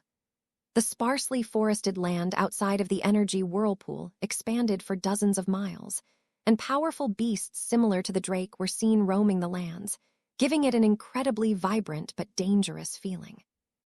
In the distance, the expansive mountain range jutted high into the sky. As they approached closer, John could start to spot massive palaces dotting the mountainside. Thousands of massive palaces, temples, and other buildings soon appeared in his vision and covered an area for dozens of miles in each direction throughout the forested mountain range. Many towering waterfalls crashed on the rocks below, causing the mountains to be shrouded in a light but permanent mist. The sunlight crashed through the mist, giving the area an ethereal glow. Tens of thousands of people were seen going about their business in the streets below. Rainbows weaved throughout the mist, and many powerful flying mounts were seen flying all throughout the area, making it look like an immortal paradise. An incredibly massive blue and white palace towered over the rest in the very center, and it was so tall that it seemed to pierce into the clouds high above. John stared in awe at the scene, and the man next to him noticed his shock, but said nothing. The scene overwhelmed him, and John couldn't help but ask the man about it. "I've never seen such a place in my life. Just where are we?" The man was caught slightly unprepared by John's question. Everyone in the entire land should know this place, even if they didn't know how they came to be within it, but he answered nonetheless. A small tinge of pride hung on his face as he spoke out. "This is the grounds of the Heavenly Lightning Sect. Chapter 125, Heavenly Lightning Sect, Heavenly Lightning Sect. Isn't that the sect Lee and Elliot said they were from? Then, that means I'm in the Yuan Continent Holy Lands." Although he had expected to find himself quite far from home based on everything he had just seen, John was still shocked to find out his exact location. Based on what his father had told him, returning was most likely going to be a problem. But he needed to return due to the Crimson Valley sect's plan, as well as Parker's betrayal. "Like I said, I was kidnapped, and it appears my kidnappers have taken me very far from home. How does one get back to the—" John stopped as he tried to explain where he was from. It was known as the Yuan Continent back home, but he was sure that to these people here, they knew it as something different. "Back to the what?" the man asked in confusion as John stopped halfway through his sentence. We call it the Yuan Continent." "This is the Yuan Continent," the man responded in confusion. "Isn't this the Yuan Continent Holy Lands, though?" John asked. "Well, yes, but this is both the Yuan Continent, as well as the Yuan Continent Holy Lands. The Holy Lands refers to the area controlled by the four great sects, while this and the rest of the continent is the Yuan Continent," responded the man. John scratched his head as he thought of a better way to describe home. "It seems as if everything not in the Holy Lands is just called the Yuan Continent generically, so I'll have to be more specific." Let's see. The area I'm from is controlled by the Varus clan, Fenix clan, Flowing River sect, Ronin clan, and Crimson Valley sect. Do you know of that area?" The man racked his brain in thought before shaking his head. "No, I don't think I've heard of any of those. Wait, I think I've vaguely heard of the Fenix clan before. There was a promising young junior many years back that stemmed from there, but he disappeared without a trace. I always wondered what happened to him." John's eyes lit up as the man recognized his clan. Although he had no idea who he was talking about, this was still good news. "Yes, that area where the Fenix clan is from. How do I get back there?" John asked in an excited tone. The man shook his head before replying. "You best think twice about returning there anytime soon. That place is nearly 100,000 miles away. Not only that, but many danger zones exist between us and them. And then there's the Great Desert, which swallows core formation experts left and right, and even meridian forging experts need to be careful. I'm afraid as you are right now, you won't be able to return at all." The man's explanation completely extinguished John's hopes. Since his father had made the trip twice, he figured it might be somewhat easy, but it appears that this wasn't the case. "Isn't there some other way? Like hitching a ride on a caravan or something? Surely someone must make that trip often," John asked, but he knew the answer was most likely a resounding no. "No, I'm afraid not.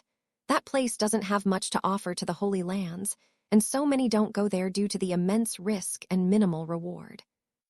John hung his head in disappointment. I need to get word back to the clan before it's too late.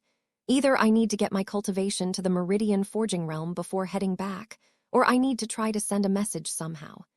Getting to the Meridian Forging Realm is just a matter of time, but by the time I do so, it might already be too late. As for a message, I don't even know how to go about that yet. He continually racked his brain for solutions, but was unable to come up with any. I'll have to get accustomed to this land first and figure out what it has to offer before I can make any plans. John thought about Lee and Elliot, and the badge they gave him quickly appeared in his hands. Maybe they can help me. The man noticed an item appear in John's hands, and his eyebrows raised slightly once he noticed what it was. How did you come by that item? The man asked curiously. I ran across two people my age, a boy and a girl, who claimed to be from the Heavenly Lightning sect.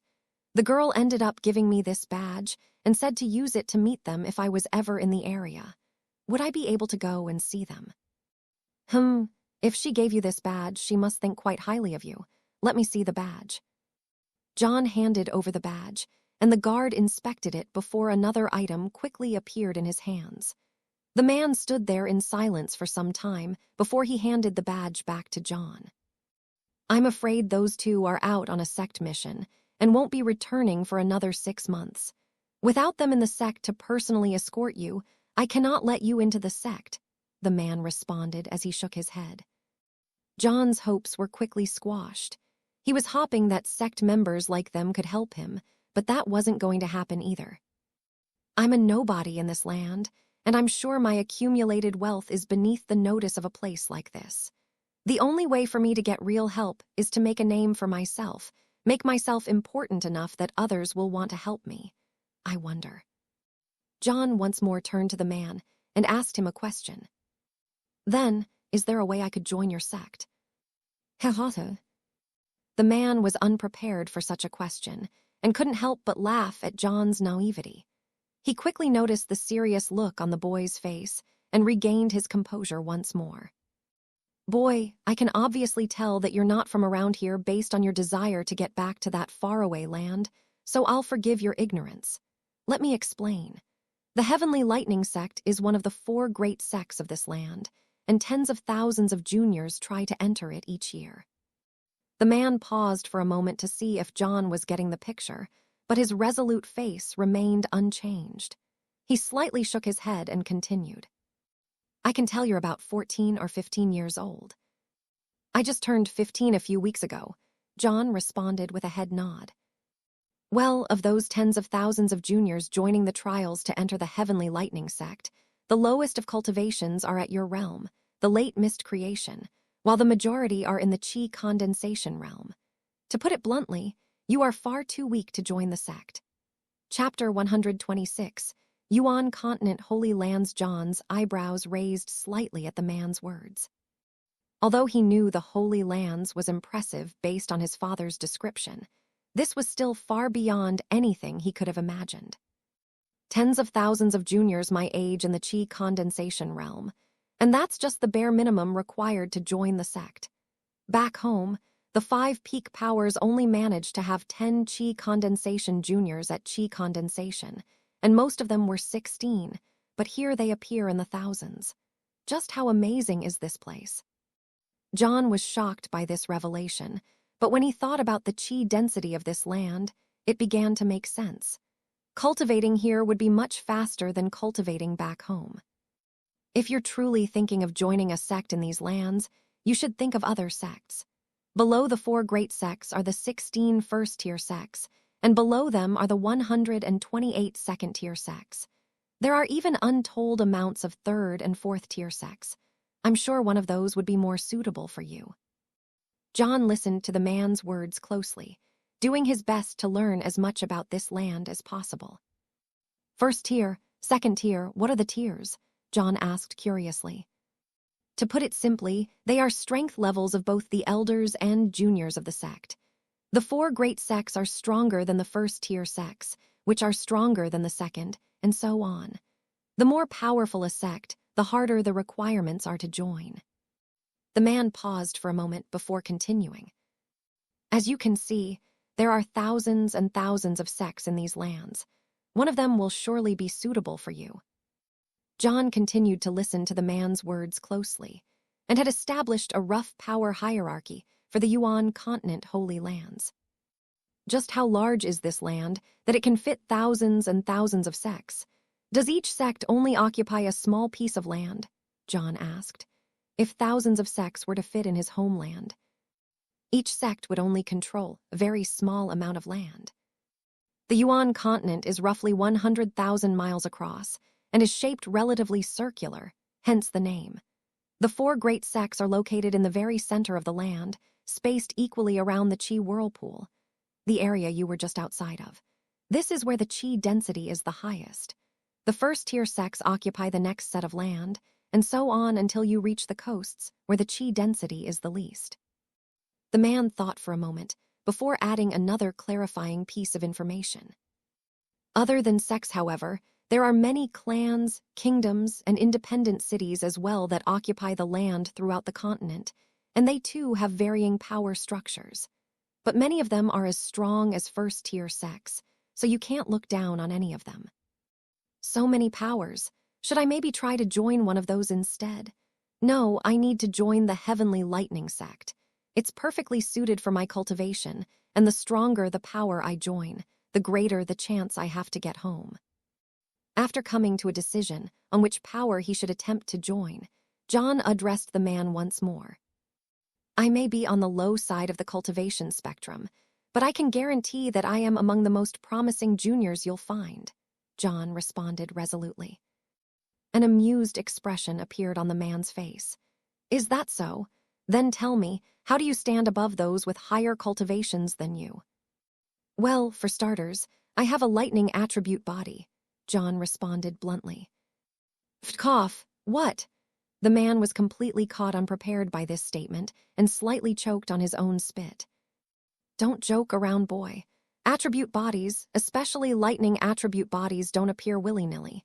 If you have a lightning attribute body, then demonstrate it.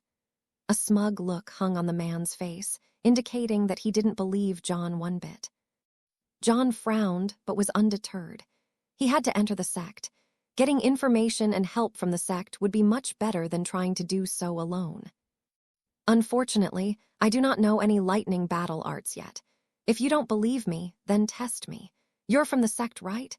So you should be able to use lightning-based attacks. Strike me with lightning that would normally overwhelm an early Qi condensation junior. What? Are you crazy? The man was completely caught off guard constantly by John's actions. He closely examined John's expression and saw no hint of falsity. All right, but if you get injured or die, don't complain to me. The man was slightly hesitant to do so, but the boy in front of him requested it. He only had himself to blame if things went wrong. The man outstretched his hand, and incredibly powerful lightning began to crackle and flow on his palm and between his fingers. Just this small bit of lightning felt as if it could destroy mountains and raze sects to the ground. John stared in awe at the lightning, and his desire to obtain such a power increased even more.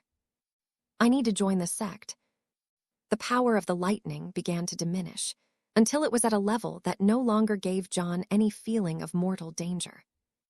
This is the amount of lightning that would overwhelm any normal early Qi condensation junior. Are you sure you want to go through with this? The man asked. Yep, go ahead, John replied bluntly. The man was surprised by John's response. He had expected John to see the power of the lightning and back down in fright, but he remained undeterred. Either you truly do have a lightning attribute body, or you're completely crazy. Let's find out. The lightning dancing over the man's hand suddenly shot out, piercing directly towards John's shoulder. Chapter 127, Heavenly Lightning Sect Leader Zap.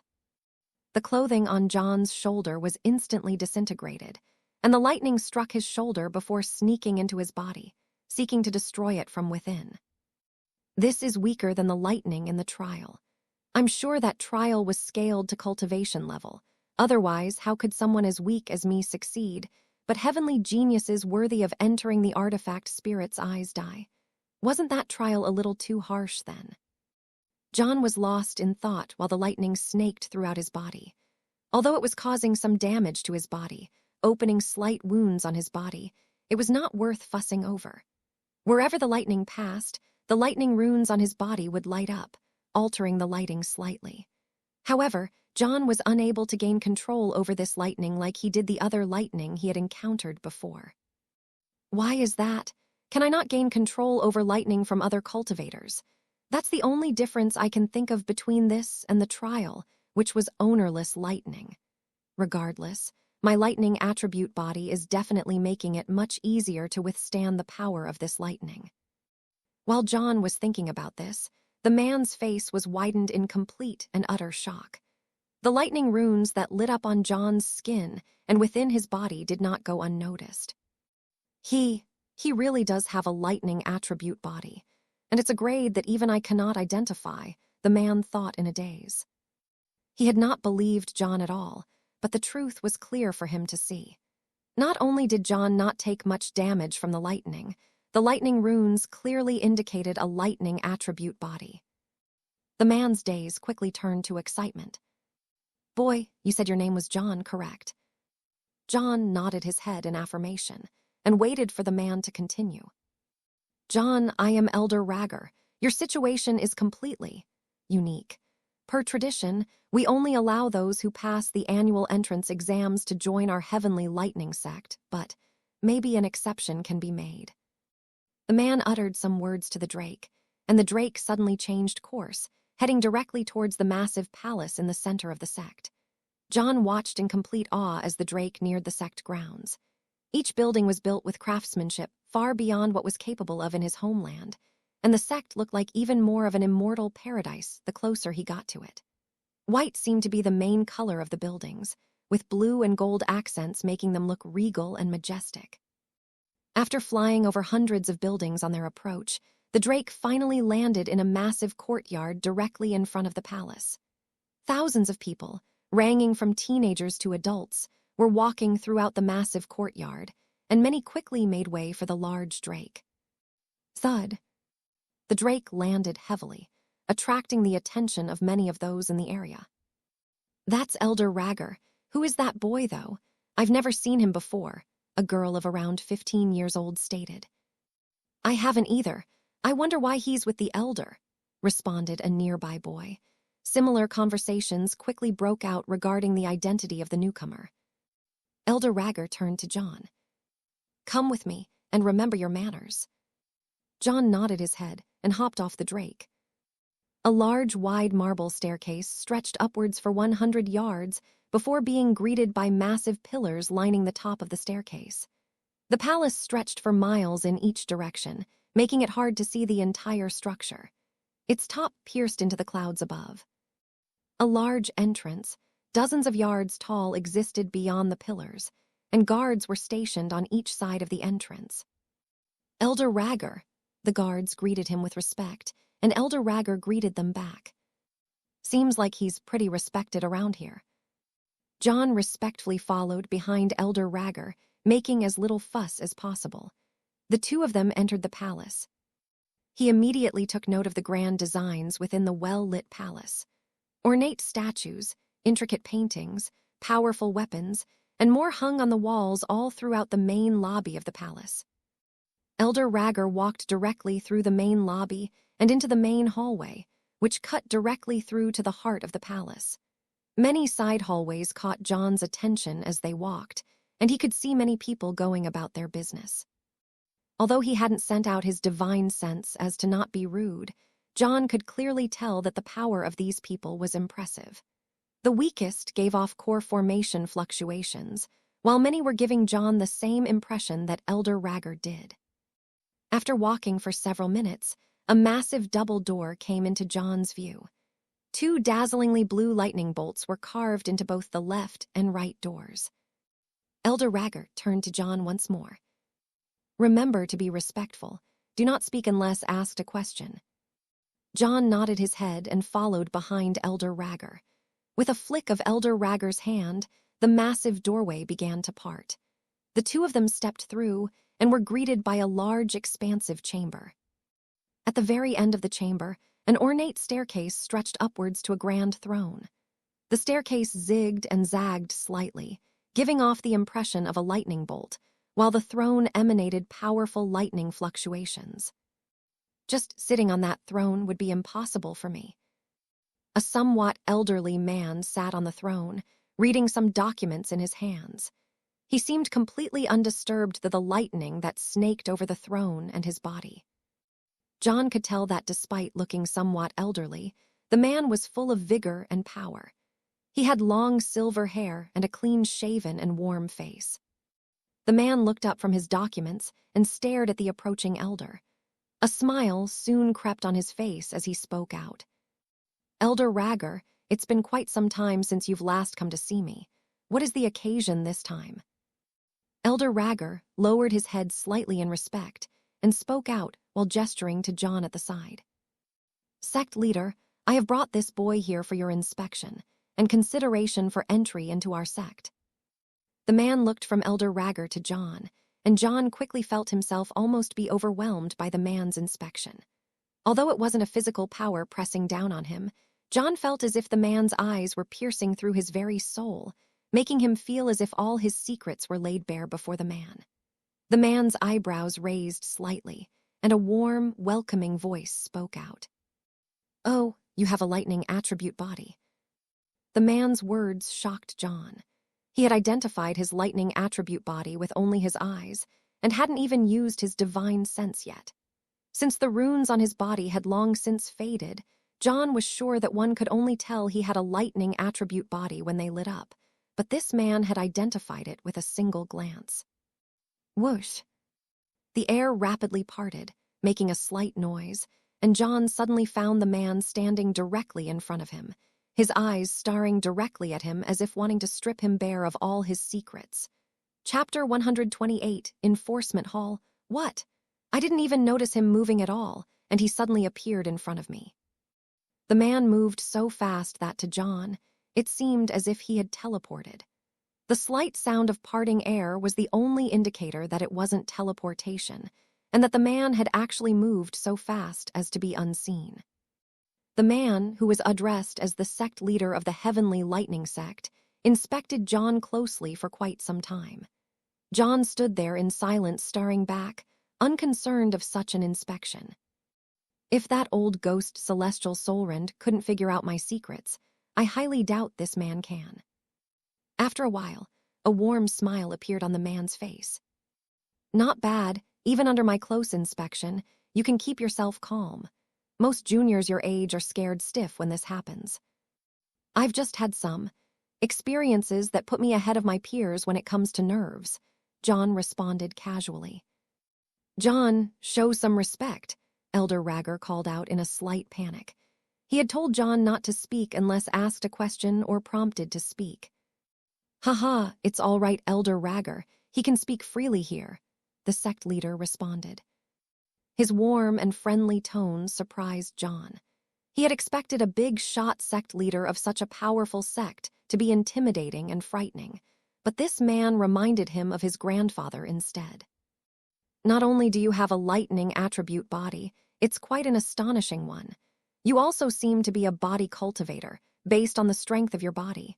But I don't sense a conflicting clash of essence and body chi usually found in dual chi cultivators. Why is this?" John was slightly surprised at this description of himself. What a frightening perception. Everything is 100% correct. John was silent for a moment while he formulated his response. His father had guided him on what to say if his dual chi cultivation was ever brought up. "I have an innate variant body as well, according to my father." John gave a quick response without much explanation. The less he said, the less information people could use to figure out he was lying. The sect leader's eyes lit up slightly at John's explanation, but quickly returned to normal before John could notice anything. An innate variant body and a lightning attribute body. Quite a profound combination you have. Tell me, if you are this gifted naturally, then why is your cultivation so low? I can tell you are 15. Based on the talent you have shown, you should be peak chi condensation at the worst. John reddened slightly in embarrassment at the man's appraisal. He truly was weak compared to those in this land, but it was outside of his control, unfortunately. I came from well, not around here. I come from the coastal areas if I was to describe it accurately. Then if you're from there, how did you get to be here? The sect leader asked curiously. A warm smile still hung on his face, making John feel somewhat at ease. Sect leader, I found the boy in the restricted area, just outside of the Chi whirlpool. He said he was kidnapped and woke up there. I found no other persons in the area. Elder Ragger spoke up. Kidnapped, huh? And you just happened to be dropped off in the restricted area around the whirlpool where no one should be able to reach, at least not without my notice. The sect leader's tone was a mixture of questioning and sarcasm. Clearly, he didn't believe John's story. John steeled his nerves the best he could and remained as calm as possible, feigning ignorance and doubling down on his story. The sect leader looked closely at John for a moment before waving his hands in a dismissive manner and walking back to his seat. No matter, I sense no ill will from you, so how you came to be there isn't of a particular concern of mine. Besides, your strength is far from what's needed to cause any disruptions to our sect or the whirlpool. The sect leader sat down, and lightning once again started to snake out from the throne and around his body. He sat there as if it didn't affect him at all. Sect leader, what shall we do with this boy? Can he be permitted entry to the sect?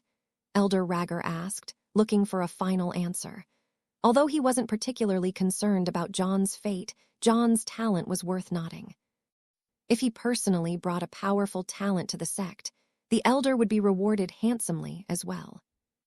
Elder, you know the rules and why they exist. No one can be permitted entry to our sect without going through the entrance exams, no exceptions. He'll have to wait 3 months until the entrance exams begin, at which point he can test his luck. The sect leader picked up his documents and started looking at them once more, paying no more attention to the elder and John. Elder Ragger looked at John somewhat helplessly, but couldn't argue with the sect leader. He too knew why only those who passed the entrance exam were permitted to the sect, and had no grounds to argue that. John, I'm afraid you'll have to leave this sect for 3 months before the entrance exams start. John nodded his head, but was secretly disappointed. Joining this sect would have changed his fate. The two of them turned around and began to leave, but a voice from behind them stopped them in their tracks. Elder, I said he can't formally join the sect, but I never said anything about joining as a worker. Doesn't your enforcement hall need some additional help these days? The voice came from the sect leader, who was still casually reading the documents in his hands. Elder Ragger's eyes lit up, and he bowed his head slightly towards the sect leader. He knew that while the sect leader mentioned being a worker, he would still be able to treat John as a quasi-disciple. This way, no one could argue the rules had been broken, while he could start to guide John himself. You are correct, an excellent suggestion. Elder Ragger turned to John. John, you may join my enforcement hall as a worker until the exams start if you so wish. What's your decision? John's face lit up slightly at the offer. Although a worker wasn't nearly as good as a disciple of the sect, he would still be able to build connections within the sect in the next few months, which would greatly help in getting back home. I accept. Chapter 129, Sect Details. John happily followed Elder Ragger out the way they had entered. He had accomplished his first goal of entering the sect. Although it wasn't official, John wasn't concerned about being unable to pass the entrance exam in 3 months. In the meantime, he could start building up connections and gather information on how to get home. After leaving the massive palace, the elder and John walked back to the Drake, which was still patiently waiting within the large courtyard. Elder Ragger said some words to the Drake, and it took off to the sky without them. Its powerful wings created strong gusts of winds that billowed the robes of all those nearby. The enforcement hall grounds are not too far from here. We will walk, and I will show you some of what this sect has to offer, Elder Ragger said to John as he started walking forward. John nodded his head in agreement and quickly followed behind. Many curious gazes stared at John, having never seen him before. It took John and the elder some time to exit the massive courtyard, at which point the elder led John down what appeared to be one of the main roads of the sect. The road was nearly 50 yards wide. Thousands of cultivators were walking in every direction, and powerful beasts, almost similar in power to the drake, were present as well, acting as carriage mules or powerful mounts. Massive buildings lined both sides of the road, and most of them sported the signature color scheme of white, gold, and blue that the sect seemed to prefer. Each building exhibited grand designs on both the exterior and interior, and John was awestruck at the level of craftsmanship, which was much higher than back home. The buildings covered a wide variety of businesses and purposes, from trade halls, medicinal shops, libraries, weapons halls, martial halls, trial halls, and more. Each building was bustling with activity. Powerful cultivators passed by John constantly, and he finally felt the weight of joining such a sect. I am probably the weakest person here, in terms of cultivation. However, with the chi density of this place, I'm confident that I'll be able to catch up in no time. John was not dismayed by his weak cultivation. He had the Immortal Asura body, which only seemed to be limited by his ability to obtain human blood essence of high enough quality. The main limiter of his cultivation was his essence cultivation, which held back his Immortal Asura body. However, Celestial Soulrend had given him the primordial extermination, lightning cultivation technique. Although I haven't cultivated the primordial extermination lightning cultivation technique yet, I'm sure it's beyond amazing. My essence cultivation should start soaring rapidly, and all I'll need to focus on is obtaining some more human blood essence. But I should have enough to reach the chi condensation realm. John's Immortal Asura body Danshan was already at the peak of mist creation, and he had obtained the bodies of both Dylan and the other Crimson Valley sect boy. Both were also at the peak of mist creation, and John was sure that this blood would allow him to advance once more. His eyes lit up as he thought about what advancing a major realm could possibly mean.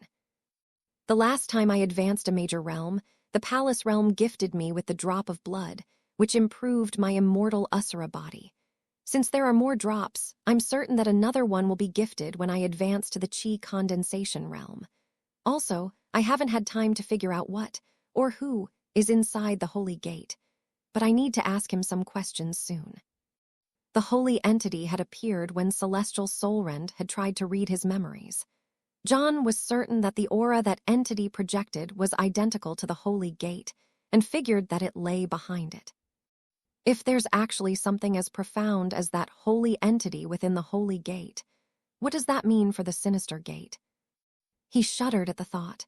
The Sinister Gate projected an aura nearly as powerful and profound as the Holy Gate, but was completely evil. The thought of something actually being inside the gate gave John the chills. I suppose I'll find out when I get stronger. John snapped out of his thoughts and started listening to Elder Ragger, who was explaining the various buildings and their purposes as they passed them. The two of them walked for nearly 10 miles, all while passing grand buildings along the way. And this is just one of the main roads of the sect, not to mention the other main roads and hundreds of minor roads. This place is massive. Although he had seen the massive sect from the sky, being down on the ground finally gave him the perspective on just exactly how massive it was. Despite walking for over 10 miles, he had only seen a fraction of the sect. This road we just walked down is one of the main trade hubs. Anything you want, from pills, weapons, techniques, clothes, pets, and more can be found here. You can exchange either spirit stones for them, or exchange contribution points, the elder explained. Elder, what are spirit stones? And contribution points? John asked. The elder tapped his forehead slightly and responded. Ah, I forgot you're not from around here. Spirit stones are crystals of pure chi. In certain locations, when the chi in the air gets dense enough, it condenses into spirit essence, which is liquid, and eventually spirit stones, which is a solid crystal. Spirit stones are used as the main form of currency in the cultivation world. They can be used for cultivation at higher levels and also to power formations and other wonderful things. John's eyes lit up at the mention of such an amazing thing, but quickly dimmed. I don't have any spirit stones, John grumbled miserably, causing Elder Ragger to chuckle slightly. There's also contribution points.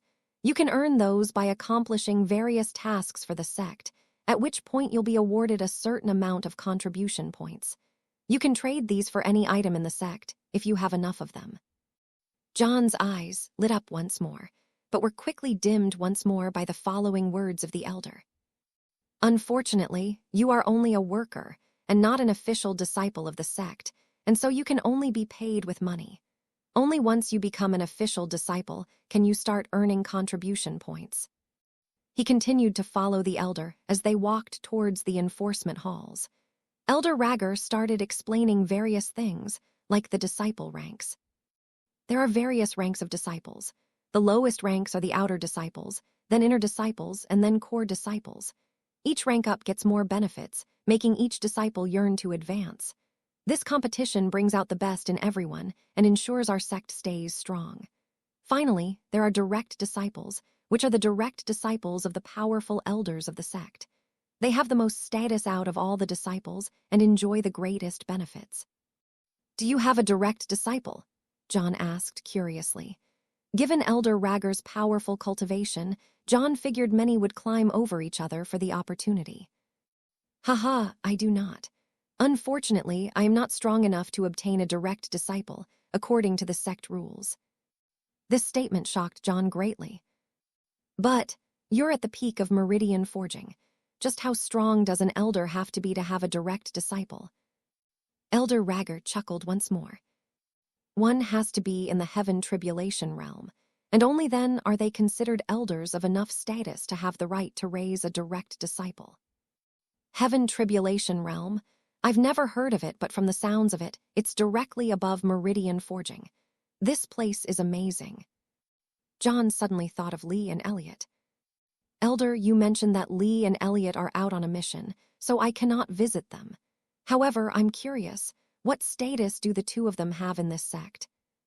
When he had met them, both Lee and Elliot had been 14 like him. Despite that, their cultivations were at the middle chi condensation realm, which astonished John. Surely at that age and cultivation, even within the Holy Lands, their status must be great. Let me check. The elder once again pulled out the same item he had last time, which was a jade piece. I guess this jade piece records the status and whereabouts of every disciple, but I can't be sure. John waited for a moment before the elder put away the jade piece. According to the disciple logs, the two of them are outer disciples.